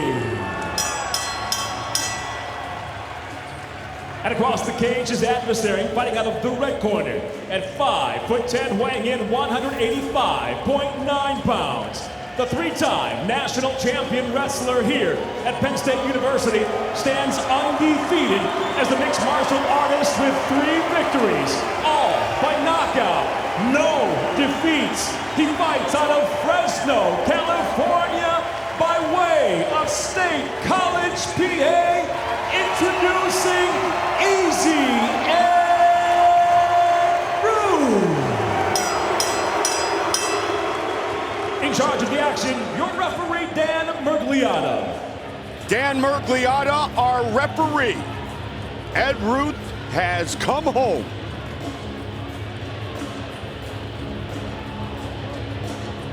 Ed Ruth. All right, you ready, sir? Chris Ready, Dempsey. Sir? Let's go, fight. Here we go. Tonight's Fight Clock is brought to you by Miller Lite, the original light beer. Cheers. It's Miller time. Blue gloves for Dempsey, red gloves for Ed Ruth. And it's Dempsey initiating the clinch. Ed Ruth right out of it, wants to test out his striking a little bit. All 3 wins by knockout. There's a little chant of Ruth here inside the Bryce Jordan Center. Remember, only one, his last one, was on the feet by strikes. It was a body shot, knee to the ribs. The rest have been TKOs on the ground, but he looks content to test out his boxing so far. Yeah, Dempsey happy to push the pace early, Jimmy. Gotta be careful. Easily shut them down. One hook in. He's very high in the ride, though. Now going almost power half. Staying with that single leg ride, much more common in wrestling than the double leg ride. What we would call hooks in Jiu-Jitsu. Chris Dempsey fighting out of Ambridge, Pennsylvania, as I mentioned, suburb of Pittsburgh. Ed Ruth looking to improve his position. Good job pulling Dempsey back into his lap. Hasn't made a lot of effort to get that second hook in. Yeah, he's content with the wrestling ride. Trying to keep Dempsey down. And Ruth has been doing this his whole life.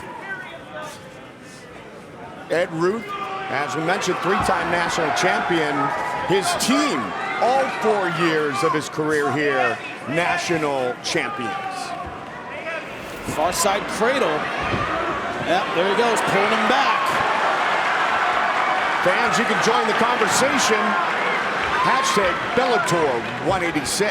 Briefly thought about mounting, went over to side control.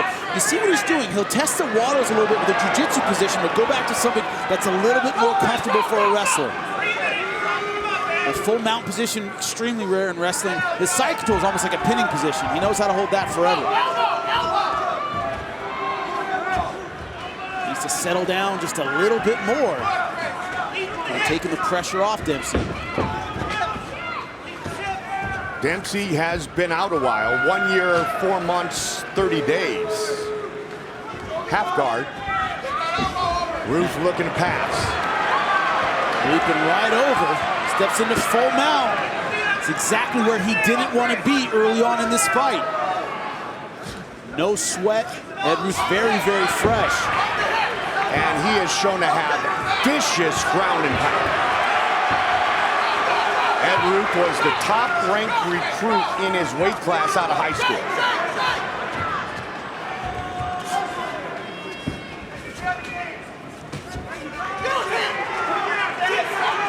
Dempsey finally able to get his way back to his feet, but what can he do with it?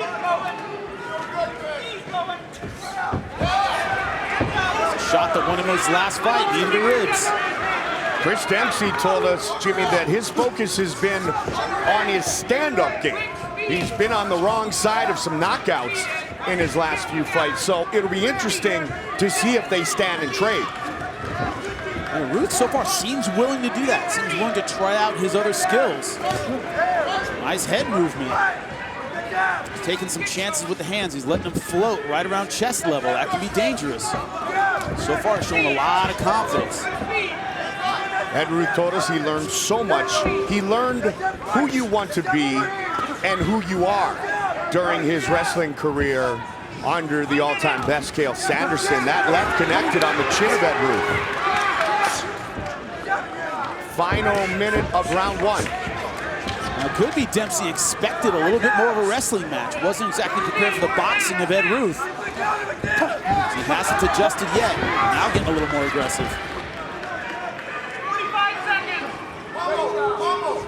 Chris Dempsey said Pennsylvania, it's the best wrestling state in the country, and it's hard to argue right now.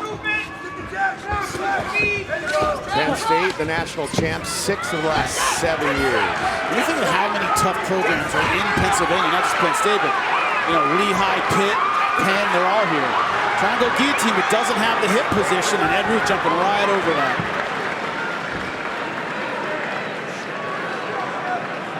Final 10 seconds. No one dominant yet in this middleweight matchup. Right. Go, fight. Round two. Ed Ruth's corner said, throw more kicks, have fun, mix it up a little bit. I think he's got one of them. I think he's definitely having fun. Oh, nice right hand over the top by Dempsey.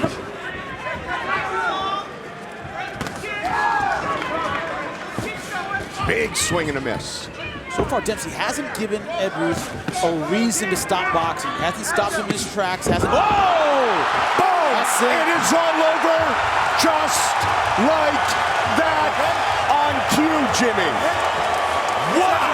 It's hard to think of something more dangerous than a 3-time national champion who, by the way, can knock you out as well. That's an amazing shot. Cael Sanderson, very, very happy. Couldn't have scripted it a whole lot better. Let's take a look at it. Our Black Card Premium Spice Rum replay. The bold 93 proof rum. That's edgy to the core. Nothing can be worse than a little success. Dempsey was just starting to have a little success on the feet. Decided to start trading and walked right into a right hand. Look at it. Over the top, set it up with a jab, and bang, right behind the ear. Same kind of punch that dropped Zach Freeman. Takes away the equilibrium, and that is all she wrote. Watch it in real time. Oh. Boom. Clubbing shot. Great job by the referee. He was right on top of it. Beautiful stuff by Ed Ruth. Easy Ed Ruth is now 4-0 as a pro. He has finished all 4 victories by knockout. Ed Ruth, Penn State's Male Athlete of the Year in 2013. His career record, 136-3, and as we've mentioned a few times, a 3-time national champion. His teams won the national championship all 4 years. He's 4-0 in his MMA career. Here's Michael C. Williams. Ladies and gentlemen, inside the Bellator cage, the end comes 27 seconds into round number 2. The winner by knockout, still undefeated, Penn State's very own Easy Ed Ruth. I'm here with your winner, Ed Ruth. Ed, from the beginning of that fight, you're moving your head, you're throwing combinations. It looked like you wanted to show off your striking and end this on the feet. From the beginning, was that the plan? Yeah, that was definitely in the plan. I just wanted to show everybody that I was more than the wrestler. I'm a complete fighter. I want to show everybody I'm a complete athlete. Only 4-0, but all of them finishes, all of them fast, all of them dominating. A lot of people start out slow in this business. You're on the fast track. What are your thoughts about your next opponents, where you want to go in Bellator? I just want to keep climbing the ranks. I don't have a name in mind, but, I'm pretty sure my managers will find me somebody. And, I keep going on. I just want to keep getting better, and I just want to keep proving to everybody that I can keep doing this. To win tonight, in front of your old coach, Cael Sanderson, right behind you, in front of this Penn State crowd, it seemed like an army was behind you tonight. How did that feel? I definitely feel everybody's support, man. I just feel the strength and everybody cheering, all that stuff gives me energy. And it feels so good to be back here in Penn State because I've been wrestling in front of this crowd for 5 years in my collegiate career. And hopefully we can keep doing this. You heard it. Give it up for Ed Ruth, ladies and gentlemen. Our Tale of the Tape is brought to you by Dave & Buster's, the only place to eat, drink, play, and watch sports. An advantage Phil Davis has had throughout his career. Look at the reach, 79 inches, 4 more than Leo Leche. Leo Leche, 6 years his elder. With the official introductions, here is Michael C. Williams. Bellator MMA, presented by Miller Lite, now welcomes light heavyweights to the Bellator cage, scheduled for 3 5-minute rounds, brought to you tonight by Spike Sports. We introduce the blue corner first. At 6'1", weighing in 206 pounds even. His professional record, undefeated with 10 wins, no defeats. Fighting out of Rio de Janeiro, Brazil, presenting Leo Leche. And across the cage, his adversary tonight fights out of the red corner at 6'1", weighing in 205.8 pounds. While wrestling here at Penn State, a national champion and 4 times an All-American. Tonight, as a professional, the former Bellator Light Heavyweight World Champion stands with 17 victories, 4 defeats. Fighting out of San Diego, California, by way of Harrisburg, Pennsylvania, presenting Phil, Mr. Wonderful Davis. In charge of the action, your referee, Keith Peterson. Keith Peterson, our referee. Leo Leche making his Bellator debut. Phil Davis, his first fight since losing the title to Ryan Bader, who will fight later tonight. Phil Davis, Leo Leche. Here we go. Tonight's fight clock brought to you by Miller Lite, the original light beer. Cheers. It's Miller time. Leite in the blue gloves, Davis in the red gloves. Mike Goldberg, Jimmy Smith, joined by the 2004 Olympic gold medalist, Penn State head coach Cael Sanderson.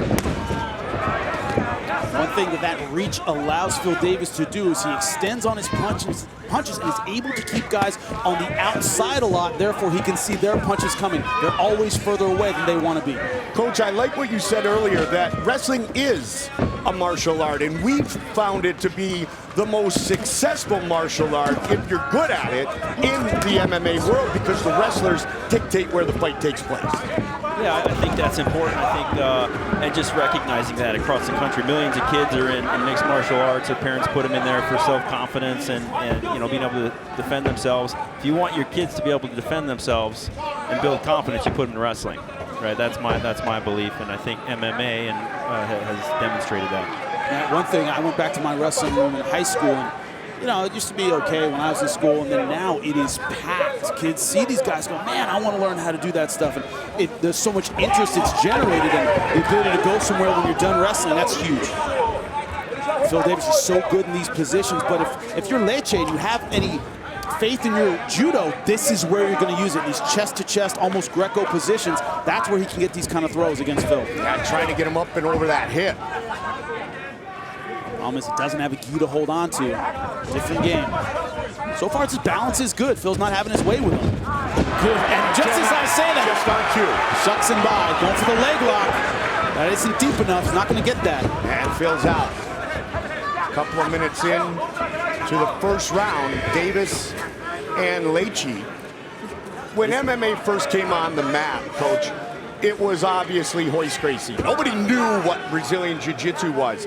But over time, it was the Mark Kerrs and the Randy Coutures and the Mark Colemans, the late Kevin Randleman, Dan Henderson, Johnny Hendricks, that have all been world champions in this sport. Yeah, absolutely. I think, you know, you're going to see Phil. He's very good on the ground, right? I mean, that's what when I think of him in college wrestling, he was great on the ground. That's where he beat people up. He'd get them on the ground and crank them over and pin them. That's his specialty. Now, being a great rider is that ability to like break a guy down, not just physically, you know, flatten him out, but also mentally, just until they give up. And that style, I think, has served him well in MMA. That's his attitude. Yeah, he's not a guy that's going to explode through a double leg or anything. He's gonna wear you down and get you down on the ground and beat you up that way. And he's a tough dude. To be a four-time All-American, to me that says you're a durable, tough, obviously talented, but just a tough dude. And he's never been stopped in his professional MMA career. 22 fights. Coach Cael Sanderson watching Phil Davis just miss with that head kick.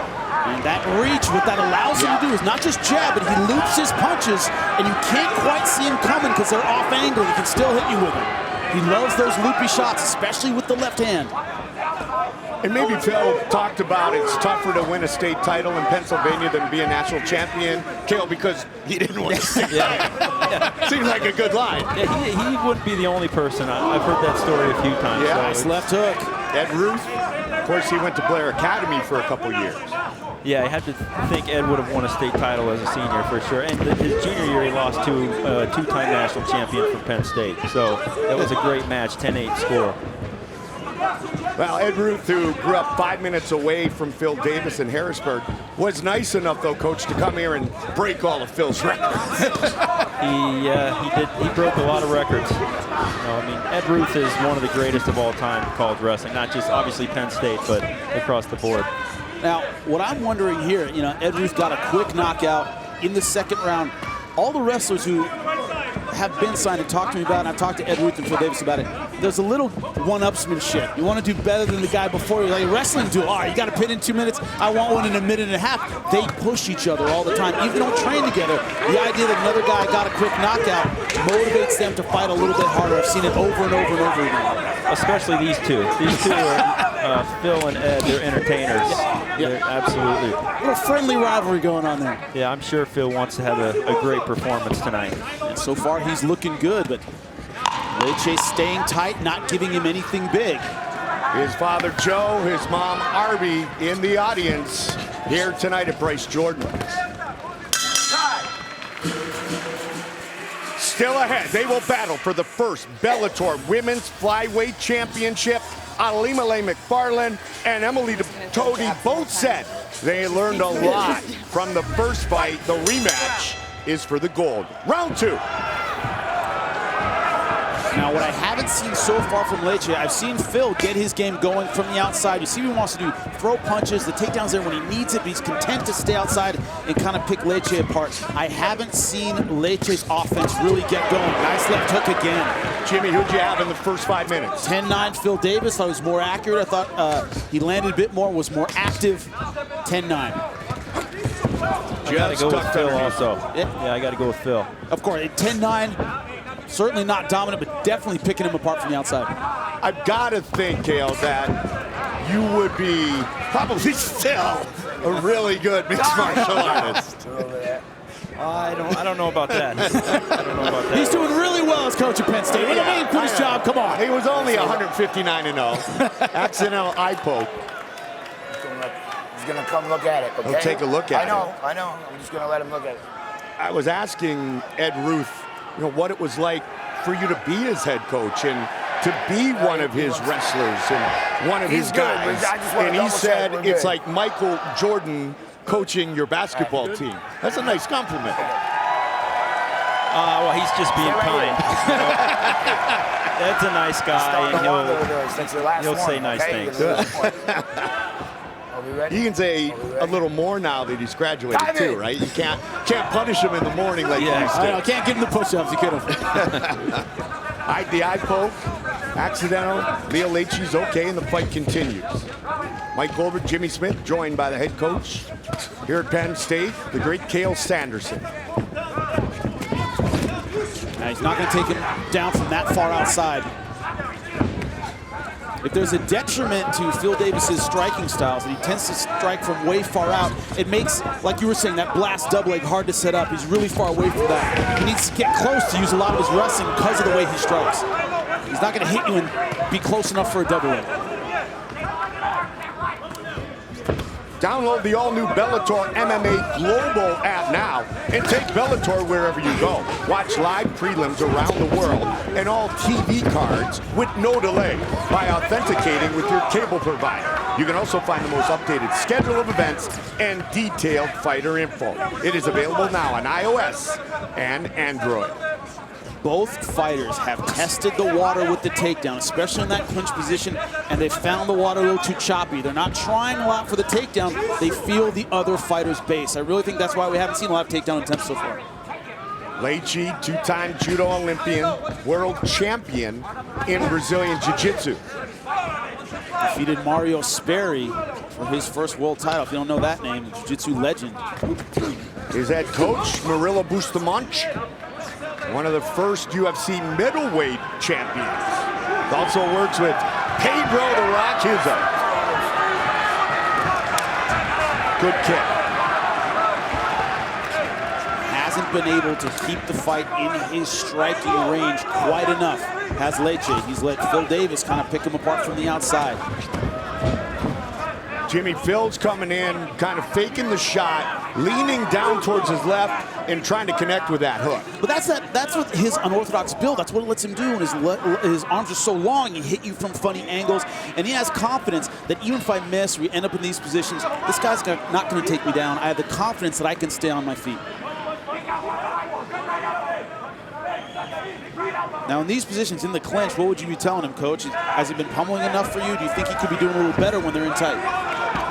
Well, I don't know if he wants to get him down on the ground or not. It doesn't seem like he really has an urgency to get a takedown, right? And I mean, using the edge of using the wall seems like that's an easy takedown. At least it is in the wrestling room. I don't know about the cage. And it's a whole different world. That's a coach's trick. Yeah, it's a whole different world. I used that on Ed a few times. Get him on the only way to take him down is get him up against the wall. That's a great one. Coach is always yelling, look where you are. You get near that edge. Absolutely. Great highlight reel knockout for Easy Ed Ruth. Penn State faithful hoping Phil's going to utilize these underhooks and defeat Leo Leche here. Well, I totally see what you're saying, Coach. And then he seems to get in these good positions, but he's not committing 100% to the takedown. Seems more like he wants to keep it here, maybe land some knees, some short punches. Yeah, it doesn't look like he's really wants to go to the ground, which Leche just went down to the ground, just dropped to one knee. He's down. He may be worried about eating that knee to the head. You can't throw that once the knee's down. Now he's back up. But Leche hasn't found an answer yet for the physical pressure of Phil Davis. Either the punches from the outside or the clinch once he's in tight. Hasn't found an answer yet. And one thing about judo, all those throws, those hip tosses, the inside trips, they require a big commitment with the hips. Can't do it halfway. And you know, Jimmy and Kale, you start playing the percentages in this game, and you've got a Brazilian Jiu-Jitsu black belt and Leche. So do you want to play that game on the ground? Coach, same thing. It doesn't exist in the wrestling room, but in MMA, you got to be worried about what your opponent can do from his back. Yeah. It seems like he's doing well right now. I mean, he's winning. All three of us agree, right? Phil's winning. Completely. I mean, I'm just saying that, but he's, so keep doing what you're doing, right? You're right on, Coach. On Spike, third and final round. Now, Coach, I had a question for you. Like we just said, Phil seems to be ahead. He's getting what he needs to get done. He's working from the outside. The fight seems to be going his way. Would you advise, if this were a wrestling match, third period, the guy's up 5-6 points, hey, bury this guy, look for the pin, or say, hey, you're ahead, keep doing what you're doing?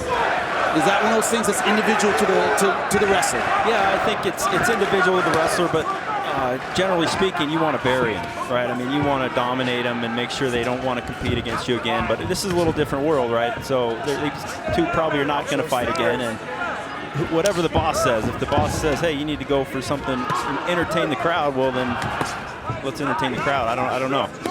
It's one of those things, it's so funny that you can coach somebody. Certain guys just have that mentality. They're ahead by 5, that isn't good enough. I pinned the guy in the third round, I should have done it in the second. It's just a mental thing. Phil Davis, his advantage, his disadvantage is that he fights so smart. He's so good at taking guys from the outside, but he's lost decisions that he felt didn't go his way because, for whatever reason, he didn't get that finish when he could, or he didn't press the advantage when he had it. And that's been, good and bad for him throughout his career in MMA. Well, that's one benefit we have in wrestling. You can see the score, right? Yeah, exactly. Very true. No such luck here. I've got a tweet in. Cale Sanderson commentating at Bellator 186 is surreal. Big pygmy. Says, what's up, Justin Coach? Wren. Justin Wren liking it. Oh, Justin Wren, nice. Yeah. Not just a great fighter, great guy. Love what he does for the Pygmies. Great story, man. Great story. Yeah, he's a good dude. I haven't talked to him in a long time, but he could have been a great wrestler. But yeah, he was a great wrestler, but didn't follow through. Yeah. And that's what's so fascinating to me so many times about the sport is, so many high school studs you see 2-3 times state champions, sometimes 4. They get to that next level and can't make the mental adjustment to being in a room with absolute killers. And Phil Davis talked about that. He said, I wasn't a state champion. I come to Penn State. All these guys that were kind of anointed, they're in the wrestling room and they're just another guy and they can't handle it. I was always just another guy. So I have that mentality to succeed, and not everybody has it. Yeah, it takes that hunger. Like I said before, when you jump to a new level, you got to stay hungry, and sometimes it's harder to do that if you're the superstar at the lower level, right? A guy like Justin Wren, he had options. He pursued MMA, but you do see a lot of kids that get to the next level, and they don't. Maybe they like winning. They don't like getting tested, or they don't want to fight for it. Basically. Exactly. Now you had obviously undefeated your whole NCAA career, 4 national titles. Russian wrestlers don't care about that. Cuban wrestlers, when you get to the international scene, it's hey, you're just another guy. A lot of people can't do that. Jimmy, of course, my first partner in MMA, the late Jeff Blatnick, the Olympic gold medalist in Los Angeles. Awesome human being. Great Greco-Roman wrestler, great guy. Miss him. When we were talking to Phil earlier in the week, Coach, he actually said, I want to take it to him in the first period. And I stopped him a little bit later. I go, dude, you just said period. You didn't say first round. And he wore a singlet for weighing. He was thinking about wrestling the whole time. Phil's a great advocate. He's worn that singlet a few times, and we love it. We love it. Yeah, he's really proud to have come through this program. Proud to have wrestled here at Penn State. big deal for him. I was calling one of his fights a few years back, Dale, and he was in the locker room, and so we were talking about it, and it was live, and he could hear it. I was talking about you guys winning a national championship. Big smile on his face. He was like, nicely done, my Nittany Lions, and he loved that we mentioned it. Certain things never leave you, and wrestling here never leaves the guys who did it. So once again, in control of this fight, Leche backing up, looking very, very tired. He just hasn't found the key. He hasn't found that way in that he can get back into this fight. And there's a look, be it wrestling or MMA, when guys are looking for the bell. They just want it to be over. And Leche still moving forward, doing what he can, but he looks very, very tired. Mentally, he's in a tough spot. 10-0, 39 years old, Bellator debut, 15 seconds left. And Phil Davis has controlled this fight. Nothing on the ground, though.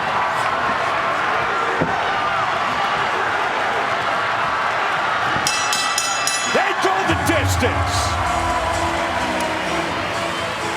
Phil Davis and Leo Leche. Now we talk about the wrestling credentials of Ed Ruth and Phil Davis. Both guys winning what looked like boxing matches for a lot of it. A lot of faith in his hands, his kicks. And it was because I think he tested the waters with Leche and found he had a good base. That's important. Yep, and used his wrestling in reverse. Let's take a look at some of it. Our black card, premium spikes run replay. The Bolt 93 proof rum that's edgy to the core. Yeah, after that takedown in round one, it was pretty much a kickboxing match. A little bit of grappling against the fence, but like Coach said, looked like he was just trying to keep it on the feet, get the distance for his strikes, and from there, he was just picking Leche apart. A lot of times with kicks and left hands, never able to put him down, but hurt him throughout the fight. Proud of Phil and Ed, I'm sure, tonight, Coach. Yeah, this was cool. I'm happy for both of them. I mean, we're assuming Phil won. We hope. I mean, it would be a robbery if he didn't. Yeah, I thought he owned that fight. Kale Sanderson, it was a pleasure and an honor to have you join us. Thank you, guys. Good luck this season. That was a lot of fun. 30-0 the last 2 years. Phil Davis, Leo Leche. The official decision from Happy Valley is coming up next. Just the four-time All-American in Penn State wrestling history. 26-1 his senior year. The 2008 national champion. Phil Davis goes the distance against Leo Leche. Michael C. Williams with the official decision. Ladies and gentlemen, having gone the distance inside the Bellator cage, will go to your three judges, Cardo Urso, Eric Colon, David Brogan. All three see it the same, 30-27. I'll have it for the winner by unanimous decision, Phil, Mr. Wonderful Davis.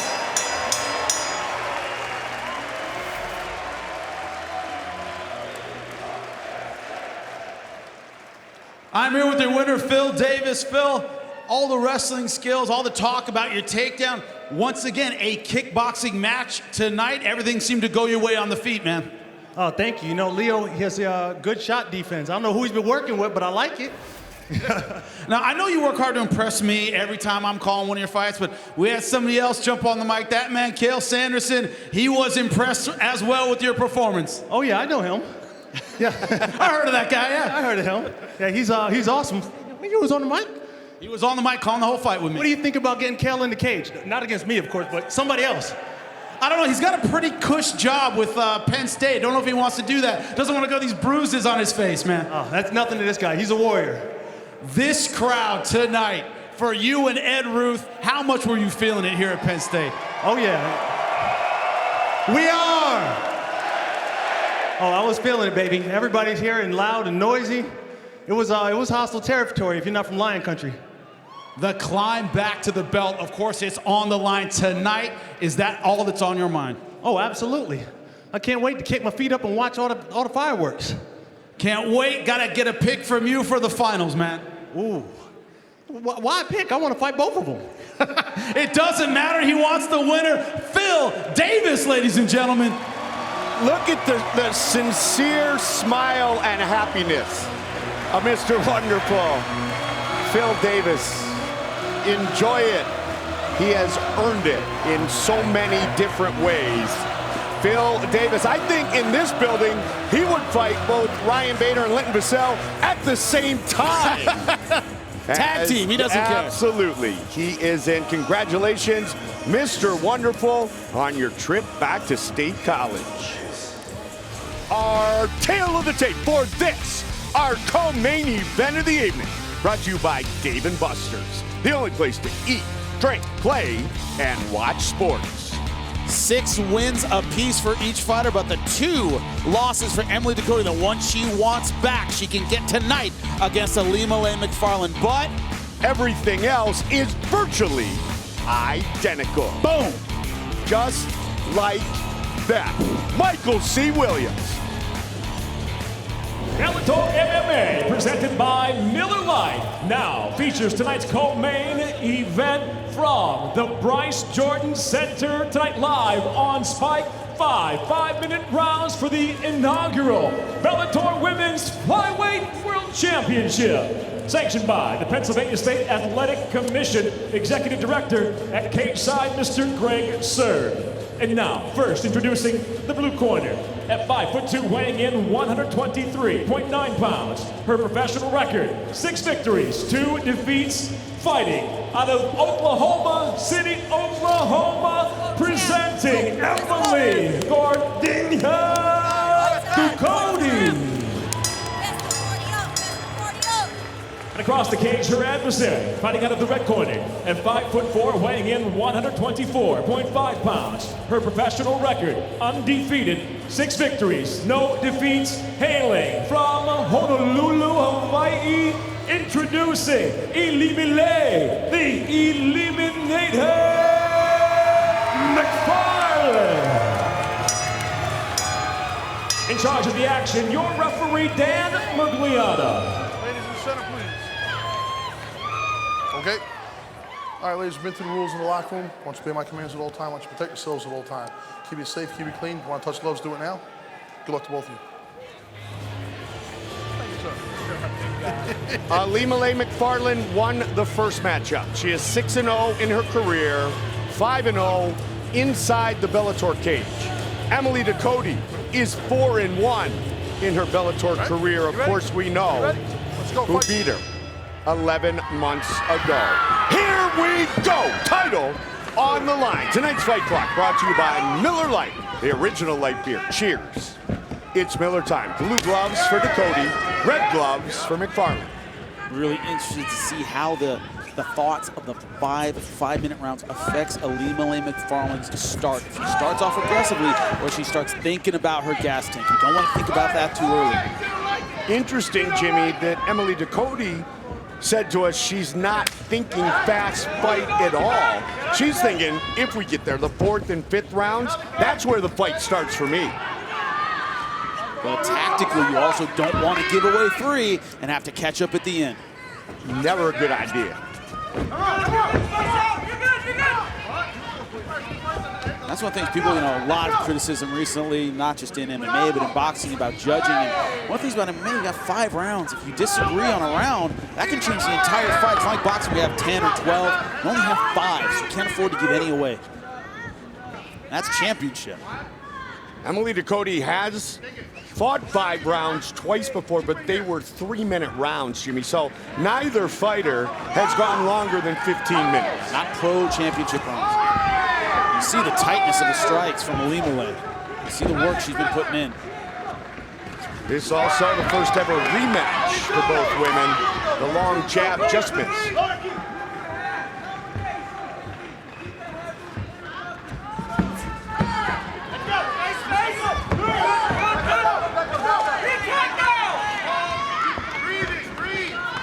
Cody looks like she's in a counter-striking kind of mode, backing up, waiting for Alima to overcommit. Emily talking about the first fight, said, when I was on top, I was winning the fight. I lost it when I was not in that position. 100%.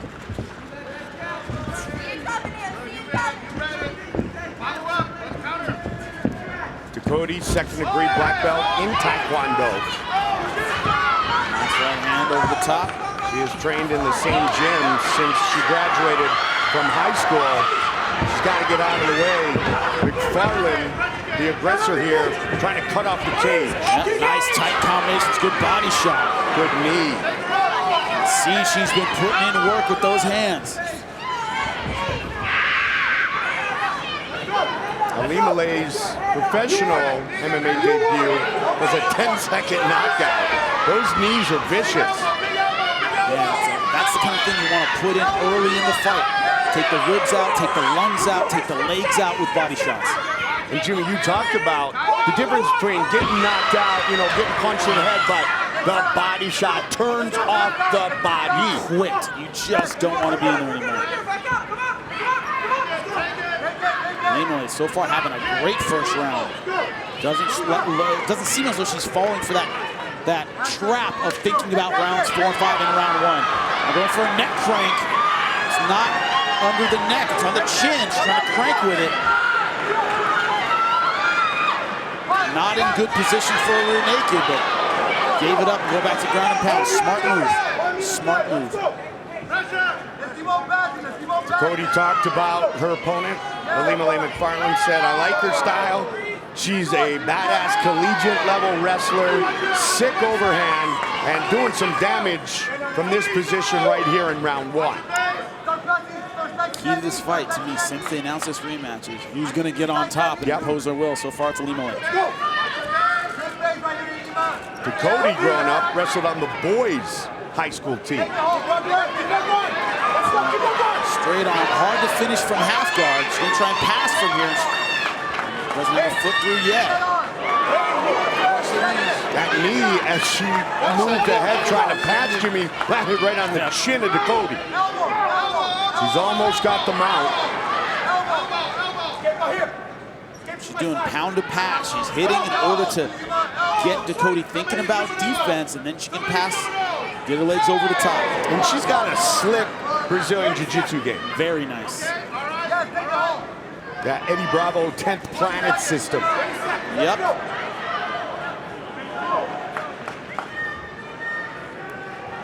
Got her foot through. Now she's in Kimura position, going the armbar. 10 seconds. Can she get it? I don't think she will, with only a few seconds left, and we're going to see round 2.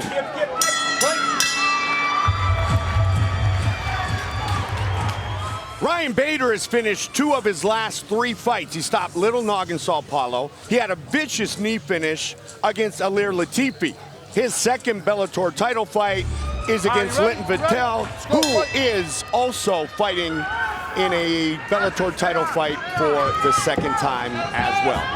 First ever flyweight world title fight inside the Bellator cage. And first round, about dominated by Ali Malay McFarland. Tight with the striking, had her hurt against the fence, took her down, got top, went for a couple submissions, almost had that arm bar at the end. One-sided.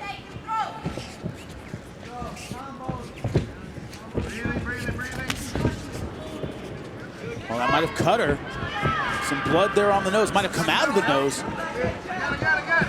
Wasn't quite sure where it came from. McFarland certainly dictating the pace and the positioning of this fight thus far.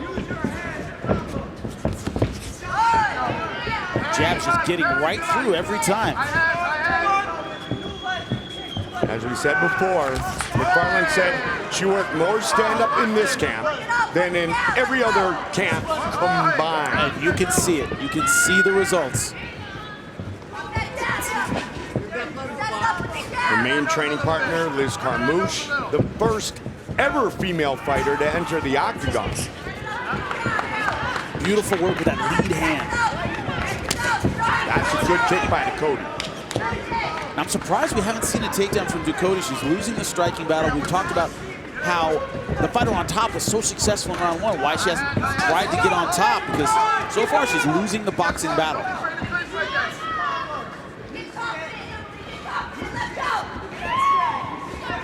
Her nickname, Gordinha, actually means chunky. Yep. Or she, I don't know would if that's, never call a woman that. Yeah, I don't know if that's the nicest nickname. I wouldn't give somebody that.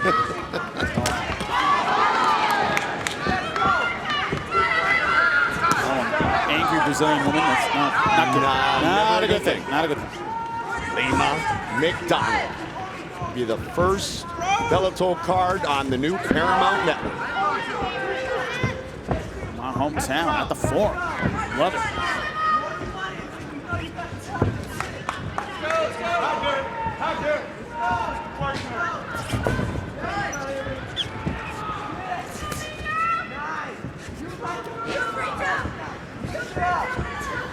Emily slowing down a little bit with the combinations. Very busy in round 1. Yeah. Slowing down a little bit in round 2.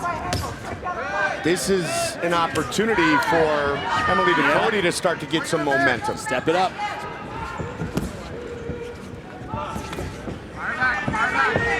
We see a different pace here in round 2. Is it in her mind that this could last 25 minutes? Is that why this is happening? Could be. It saves something for that last round. And right now, tactically and pacing-wise, she's letting Emily Ducote back into the fight mentally. Absolutely.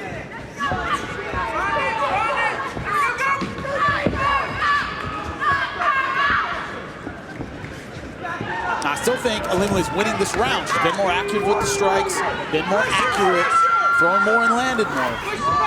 But Ducote definitely getting back into this fight in round 2. Bloody elbow, very impressed with the striking of Ilima-Lei Macfarlane.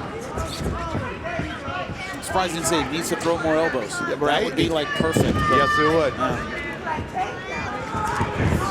The evolution of her complete MMA attack. Stuff with the leg kicks for Ducote. It's just what you said a moment ago, though, Jimmy. Macfarlane is giving Ducote an opportunity to close the distance, close the scorecards, and get some mental confidence. Yeah. I still have Ilima Macfarlane so far ahead in this round, but she can go back to her corner. Her corner can go, see, she's not so tough. She's slowing down. You can do this. That mental edge is so important. Which goes back to Ducote telling us that she wishes she would have fought less in the first fight. That hook connected for Ilima-Lei Macfarlane. 30 seconds on the clock. Round 2. Superman, Superwoman punch.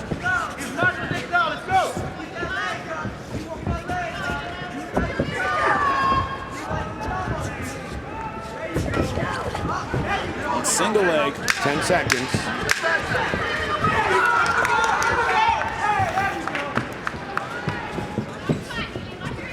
This championship fight continues.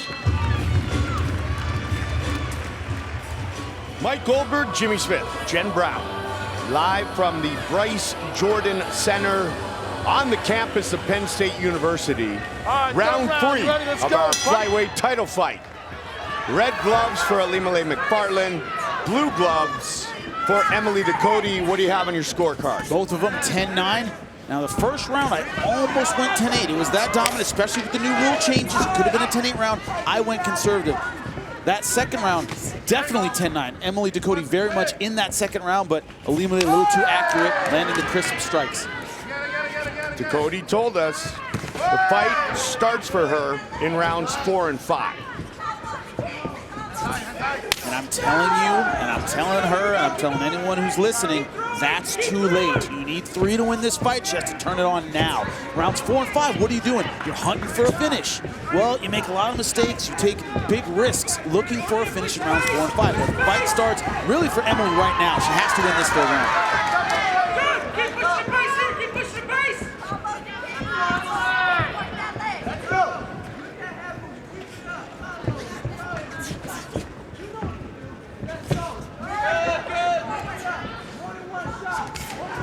Ilima-Lei, the youngest of 6 children, 4 sisters, 1 brother.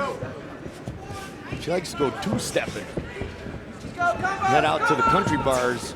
She'd like to do that later tonight with a belt around her waist. Would be nice. Would improve her dance moves. It would certainly help. Definitely improve the smile on her face. Good knee again. McFarland's done a nice job when these two fighters have been right here in the clinch, Jimmy. Yeah, always to the ribs over and over and over again. Just takes the energy right out of it. Interesting segment of our fight right now, because Ilima-Lei Macfarlane talked about like a Rebecca Ruth who's so strong and powerful, but she said she feels like she has the physical edge over Emily. Yes, she said I didn't feel that way against Emily, so she didn't feel as strong as, like a Rebecca Ruth, who's incredibly powerful. She goes, I didn't feel physically overwhelmed, and she's showing that she doesn't think she is. And that modified plum, it's an overhook on the left side, plum on the right side, and Emily hasn't found a way out of it.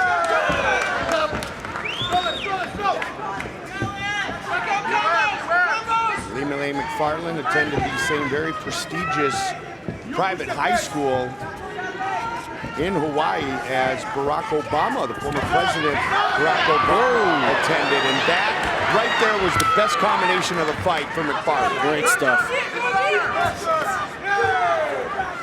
One of the problems tactically when they're on the feet is Emily Ducote is relying on short punches. She's throwing a hook, she's throwing stuff she needs to be inside to use. Ilima-Lei Macfarlane is beating her with combination with mostly straight punches, so Emily is on the outside looking in. Just like that, straight, long punches. Ducote's trying to answer back with hooks. That's never going to work. Macfarlane doing a great job of turning her body and utilizing all of her reach.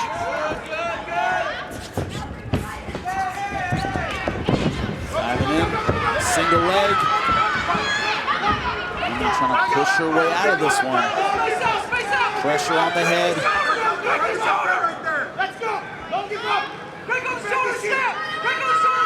Good job getting underneath the arm for Emily Ducote. Ilima-Lei trained in Brazilian Jiu-Jitsu by Richie Boogeyman Martinez. Black belt under Eddie Bravo. Ducote at American Top Team Oklahoma City. Body lock. Switch the body lock. Step. Pressure there on the shoulder. Pressure on the shoulder. Body lock. Switch to the body lock. Come on. Open the legs. Come on, Emily. Open up. Take close. Switch to single. Switch back to single. Let's go. She's not quite committing to any one particular attack. She's not dropping her hips and going double leg or Iranian, and she's not circling to really finish the single leg. She's really just hanging on from this position. It costs a lot of energy.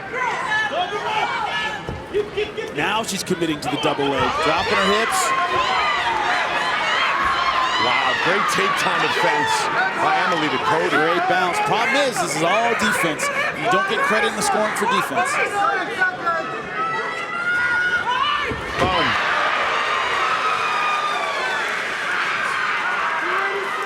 Late takedown in the round.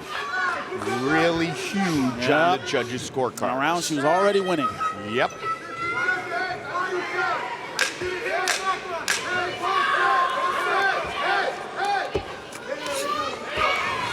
This title fight is headed to the championship round. The Ink Master Angels are traveling the country looking to do battle with great local artists. And for those that can defeat an angel, there's a guaranteed spot to compete on the next season of Ink Masters. It's the new series, Ink Master Angels, Tuesdays at 10, right here on Spike. Jimmy, is Emily Ducote down 3-love? I have her down 3-love, 10-9 in every round. Championship rounds, first time for both women, fighting more than 15 minutes. But we somewhat expected this to be a back and forth battle that was going to go deep. Mike Clover, Jimmy Smith, Jen Brown, first of 2 title fights, partner. And this is one that I knew was going to go, I suspected would go at least into the championship rounds. Both fighters have a ton of heart. They're hard to finish. They know one another well. They're not going to be surprised by a whole lot. Ilima-Lei Macfarlane has looked excellent with her striking. Ilima-Lei has finished 4 of her 6 career wins. Of course, she went the distance against Emily Ducote. And in her Bellator debut against Maria Rios, she went the distance and won by split decision.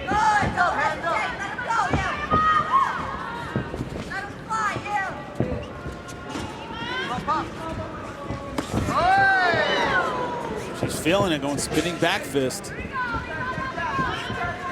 90 seconds into the fourth. You have to wonder, what was the plan B for Emily Ducote? Because plan A is not working. What does she have in the toolkit when the fight's not going her way? She said the fight's going to start in round 4. Well, you know, show me. What are you going to change up? It's going to get to Alima McFarland. She hasn't found it yet. Both women coming off wins over Jessica Middleton.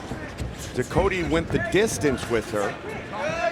McFarland won by armbar in just 2 minutes and 15 seconds.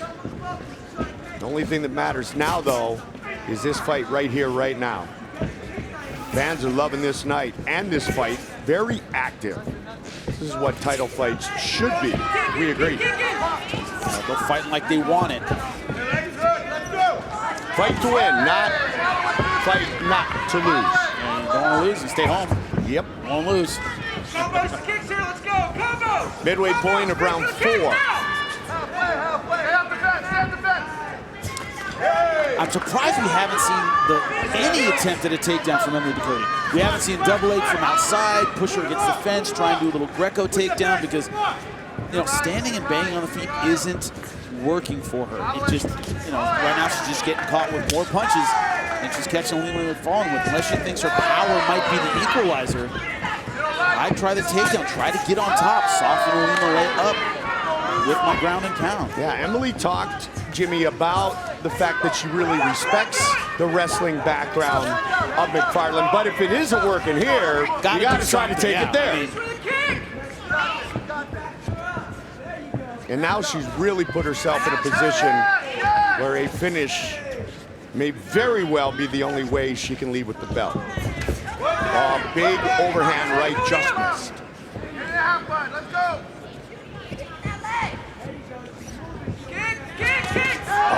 Great hook to the body. Great stuff. Left to the liver and then over the top with the right.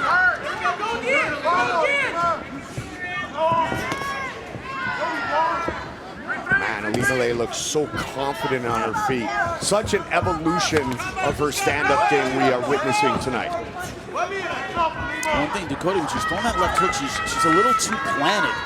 You know, Alima can let that right hand float a little bit low. She maybe leaped with that left hook, pushed with her back foot, tried to kind of change distance and catch, but right now she's not. Another Superman punch.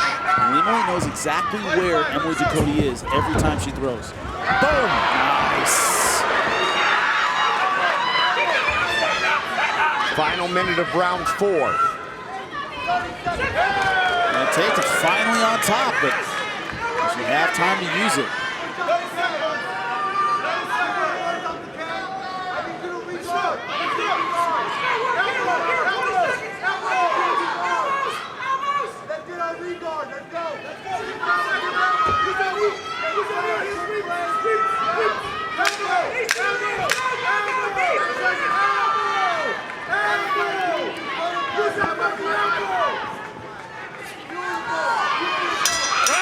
Okay, I got to give some love to Kevin Bieksa in the NHL. He threw a Superman punch on the ice.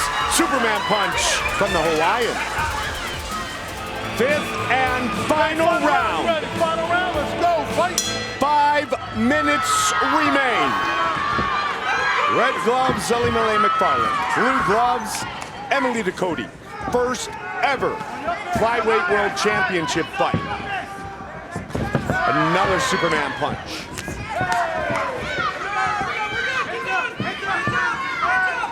Scorecard, Jimmy, again, Alima McFarland. 4 rounds to none. The only thing Emily was able to get done in that 4th round was ended up on top, but 30 seconds left, didn't do enough with it to win back the round. Jimmy, you talked to both women about, you know, you can be a champion, you can win gold, and you can be the best in your division, but only one person can be first. And for Bellator right now, it's who will be the first inaugural flyweight champ. Yeah, that's an incredible honor, and both these fighters want it so bad, but Alima has just been a little tighter and more technical with her striking. That's been the story of this fight. Now, you can see Emily Ducote, she hasn't given up. She still very much wants this fight. I don't see any quit in her, but she has to tactically find a way around the striking of Alima McFarland. Certainly something very special to Julia Budd, the first ever featherweight world champion for Bellator. She will defend her title December 1st in Vacaville. Those kicks have put a welt on the left leg of McFarland, but they haven't slowed her down at all. No, they haven't. And they're generally speaking, it's tough to end the fight with that. Yeah. We've seen fighters drop with leg kicks, but it's extremely rare. You can usually tough it out. Are they the kind of thing you want to go to in round 5? Okay, that hasn't paid dividends yet. You need a knockout shot at this point. The leg kick probably isn't going to do it. Uriah Faber was too tough against Jose. Exactly. It was hard to watch. And Jose, remember those last couple rounds, kind of laid off on the leg kicks at the end. He did indeed. And maybe if he kept going, he could have finished him with him. What I would do is change it up and go head kick because you've been going to leg so often. But Alimale now working that flexible guard. One rubber guard here.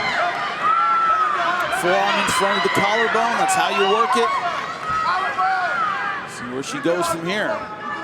Definitely doing a great job of controlling the posture of Ducote. Midway point of the 5th and final round.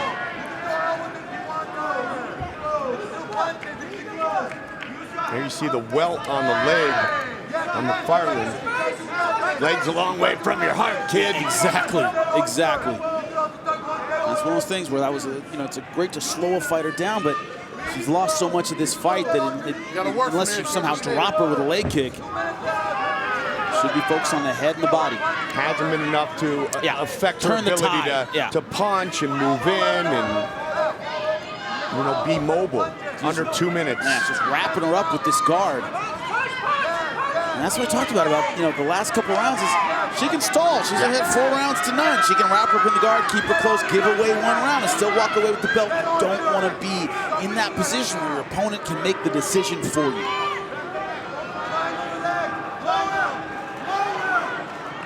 "90 seconds remain." McFarland would love to get a finish. Trying to isolate the arm. She might have it.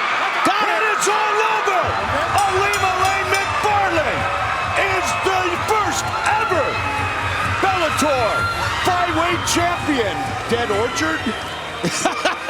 My 10th planet vocabulary isn't as great as your former partner, Joe. But that is a fantastic armbar, we would say, in Carlson Gracie. But great stuff from her. Beautiful job with the flexibility with the guards. Kind of lulled her and made her think maybe what we were thinking. Maybe she just wants to take it to the end of the round, and she got aggressive right when she needed it. Take a look at the finish. Our Black Card Premium Spice Rum replay. The bold 93 proof rum. That's edgy to the core. And right here, look at that. A triangle over the arms. Not exactly a triangle position, but look at this. She isolates the arm, and as soon as the base goes right there, that is it. She can't resist the armbar anymore once her base goes. Look at it. She falls over to her right. Arm is straight, and that is all she wrote. Beautiful job by Alimale McFarland. The first ever Bellator women's flyweight champion, the Hawaiian, the Eliminator, Alimale McFarland. There she is, the first ever Bellator women's flyweight world champion, Alimale McFarland. To make it official, Michael C. Williams. Ladies and gentlemen, inside the Bellator cage, the verbal submission comes by way of the armbar. Official time, 3 minutes, 42 seconds into the 5th and final round. And now, she is Bellator's inaugural women's flyweight world champion, Alimale, the Eliminator McFarland. Jimmy Smith with the champ. I'm here with Alimale McFarland. Other people can be champion. Other people can win titles. Other people can be number one. Only one can be first. What does it mean to have this goal before anyone else to be inaugural women's flyweight champion in Bellator? There are so many reasons that I wanted to win this, you know. For my family, first and foremost, my family, they came all the way up here from Hawaii, and I know that everyone else back in Hawaii was behind me. Sorry, I lost my voice. And then my gym, these guys behind you over here, they've been with me since day one, and they've been telling me every day that I was gonna be a world champion from day one, and I never believed them. And now it's here, and I just wanted to give it, I want to bring it back to the gym, San Diego Combat Academy. 10 Planet Freaks, this is for you guys. And then this is for Bellator. Like I told you yesterday, I wanted to represent Bellator and be their first champ for everything that they've done for me in my career. So thank you guys, this is for you too. You did it, and we are so proud of you at Bellator. Alima McFarland, give her a hand, ladies and gentlemen. What a gracious champion. Overwhelmed with emotion, and justifiably so. That belt around her waist. As Jimmy said, there can only be one first ever champion. Her banner will soon be added to Bud, Caldwell, Pitbull, Primus, Lima, Carvalho, and Bader or Vassell. Time will tell.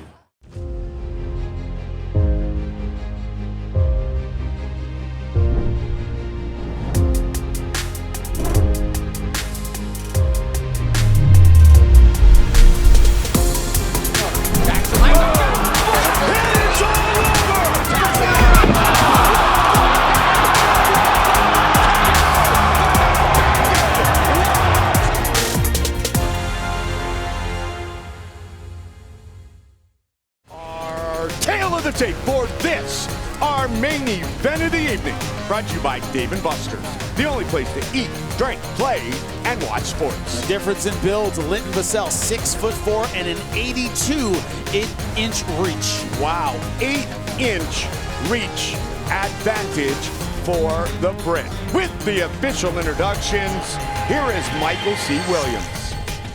Ladies and gentlemen, live on Spike, Miller Lite presents Bellator MMA tonight from Penn State University. The time has come for the main event of the evening. 5-minute rounds for the Bellator Light Heavyweight World Championship. Sanctioned by the Pennsylvania State Athletic Commission at Cageside. Executive Director, Mr. Greg Serve. Tonight's world title fight is brought to you by Miller Lite, the original light beer. It's Miller time. And now, introducing the challenger first, out of the blue corner, at 6'4", weighing in 204.6 pounds. Tonight, in his second challenge for the world title, he stands with 18 professional victories, 5 defeats. Hailing from Milton Keynes, England, introducing the challenger, Linton "The Swarm" Vassell. And across the cage, the champion tonight fights out of the red corner at 6'2", weighing in 204.5 pounds. In his first defense of the title, he enters tonight with 23 victories, 5 defeats. Fighting out of Gilbert, Arizona, the defending Bellator Light Heavyweight World Champion, Ryan "Darth Bader." In charge of the action, referee Keith Peterson. Both of you have received your instructions. Touch gloves right now if you like. Let's fight. Ryan Bader, Linton Vassell. Title fight scheduled for 5-minute rounds. That belt is on the line. Sir, are you ready? Fight. Here we go. Tonight's fight clock brought to you by Miller Lite, the original light beer. Cheers. It's Miller time. The champion in the red gloves, the challenger in the blue gloves. 8-inch reach advantage. Bader looks early for the takedown. And this is a position where that reach advantage doesn't help him. Against the fence, in tight, chest to chest. That's when the reach of Ryan Bader is an advantage.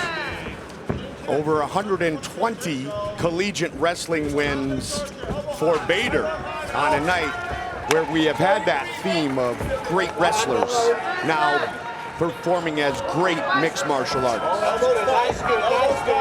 Blocked by Vassell. He's going hard for it. Great throw by Ryan Bader. Right into side control. Shows you the strength of Bader. He just totally dropped him there. Half guard now.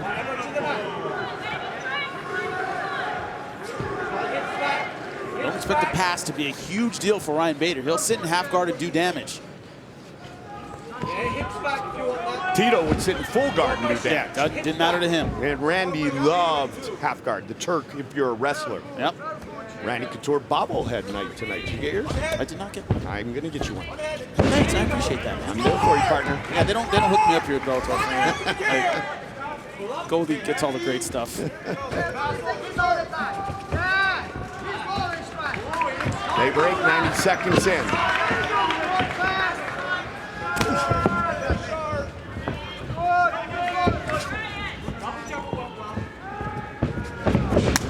Heavy kick. Yeah, Vassell has to be active with the jab, active with the kicks. Those long tools, good stuff. That was a very heavy kick there. Buckled the knee for a moment of Ryan Bader.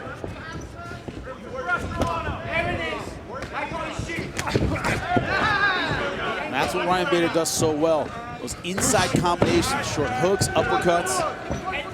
From outside, he's gonna have trouble. Linton Vassell told us for this fight he worked a lot of his wrestling with Coach Greg Jones. He said, I'm a very good scrambler. If it gets there, we'll see if that becomes a factor or not. That is another kick, Jimmy, that is kind of taking out the knee of Bader. Well, with the striking, now his nose is bleeding. Of Ryan Bader. And to the body. And Bader shoots the double. Yeah, no surprise there. Remember, this is a long fight. Taking out that lead leg early, even if you give up the occasional takedown, may be worth that trade. Defensive half guard position, shin across the body. Good step over by Ryan Bader.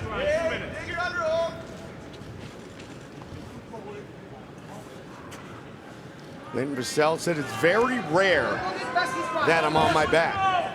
Oh, he's got to get used to it tonight. Yeah, exactly. And man, he is holding on to Ryan Bader, looking to control the posture.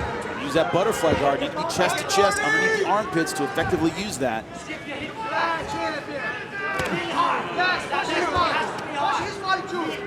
One thing about Ryan Bader, he doesn't need a lot of room to land devastating shots. Short build, compact. He can hurt you without raising up to really high posture. There's the scramble, they're back up. For a takedown of his own. I like the message this sends. Hey, I'm not afraid to go for a takedown of my own. You're gonna have to think about that. Second time he's been in position for the takedown, and Ryan Bader has reversed him. Right as they're going to the ground. A lot of ebbs and flows to this fight already. Yeah, little lateral move.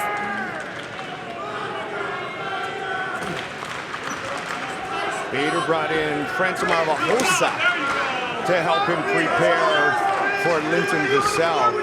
Big, long, powerful dude. And we referenced his victory earlier in his career against Ovince St. Preux, who is the same type of athlete, strength and size. Yeah, funky build, same thing.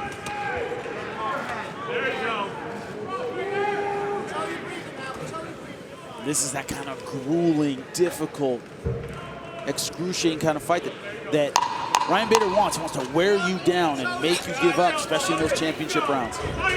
Good knee. Ryan Bader showcasing his wrestling. Cael Sanderson has to love this lateral toss. Ryan's beautiful wife, Daisy Bader. She looks a bit nervous, and justifiably so.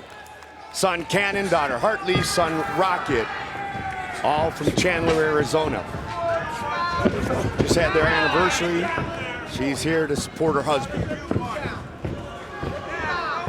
Round two. Bader setting up that takedown beautifully. Transition. Yep.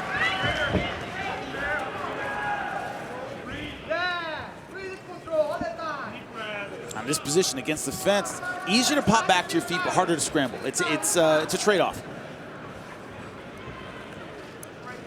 Use that fence as support. Wiggle your way back, get your butt to the fence, and get back to your feet. But the problem is, any kind of scramble, you're trying to come out the side a little bit, you're a little bit cramped. Bader's won 3 straight, 2 by knockout. Stopped Little Nog in Sao Paulo. Alir Latifi with a vicious knee in Hamburg, Germany. He's won 8 of his last 9 fights. The only loss was to Rumble, Anthony Johnson. No shame in that one. Not at all. Who, by the way, is a training partner of Linton Vassell in South Florida. My good buddy Rumble, I'm sure he's watching. Keep working, guys. 90 seconds into the second. Look at this, a collar tie on the ground, pretty much. Keeping the pressure on, wearing Linton Vassell down. And also, if you're the submission guy, which Linton Vassell is, the sweater you get, the more work they put in, the harder those submissions become to pull off. Bader's 15 UFC wins at 205 was bettered only by John Jones as a light heavyweight. He opened his career 13-0, including winning season 8 of The Ultimate Fighter right here on Spike.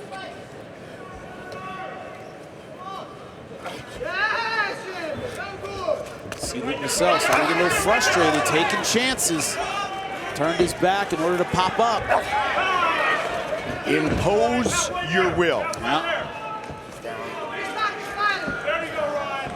And when we spoke to Ryan earlier in the week, Jimmy, he was genuinely excited to be in a wrestling atmosphere, wrestling territory, and in the main event. Yeah, some of fans that appreciate his style a little bit. They appreciate the takedown on rolling hard for Kimura. No hips, forget about it. Forget it. Penn State came to Tempe during his collegiate career. He's trying to make the most of his first trip here. Only school west of the Mississippi to win an NCAA title, Arizona State. Melvin Douglas coached then, I think. Yep. Yeah. Everybody thinks about C.B. Dalloway, Cain Velasquez. We forget the Hendo. Dan Henderson went to ASU. Yes, he did. I would say it was many years prior. Big hammer fist by the champion. Spent his high school years in California. Bader, former Nevada Defensive Football Player of the Year.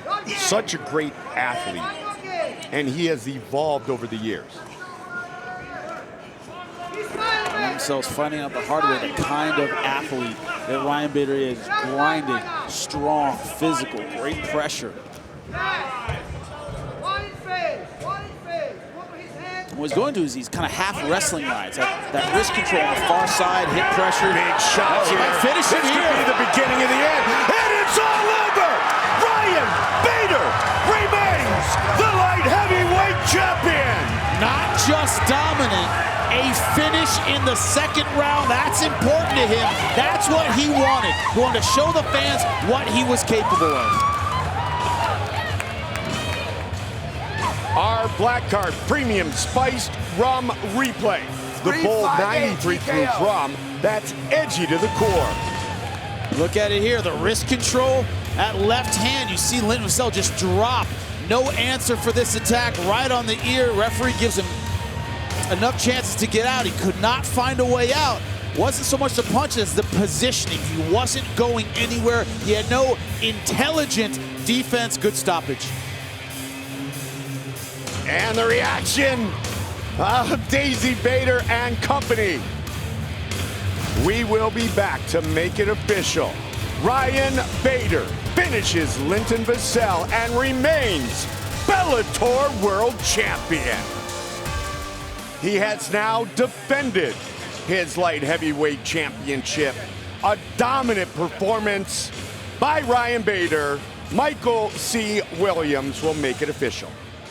Ladies and gentlemen, inside the Bellator cage, referee Keith Peterson steps in, waves off the contest due to unanswered strikes. Official time, 3 minutes, 58 seconds into round number 2. The winner by TKO and still Bellator Light Heavyweight World Champion, Ryan Darth Bader.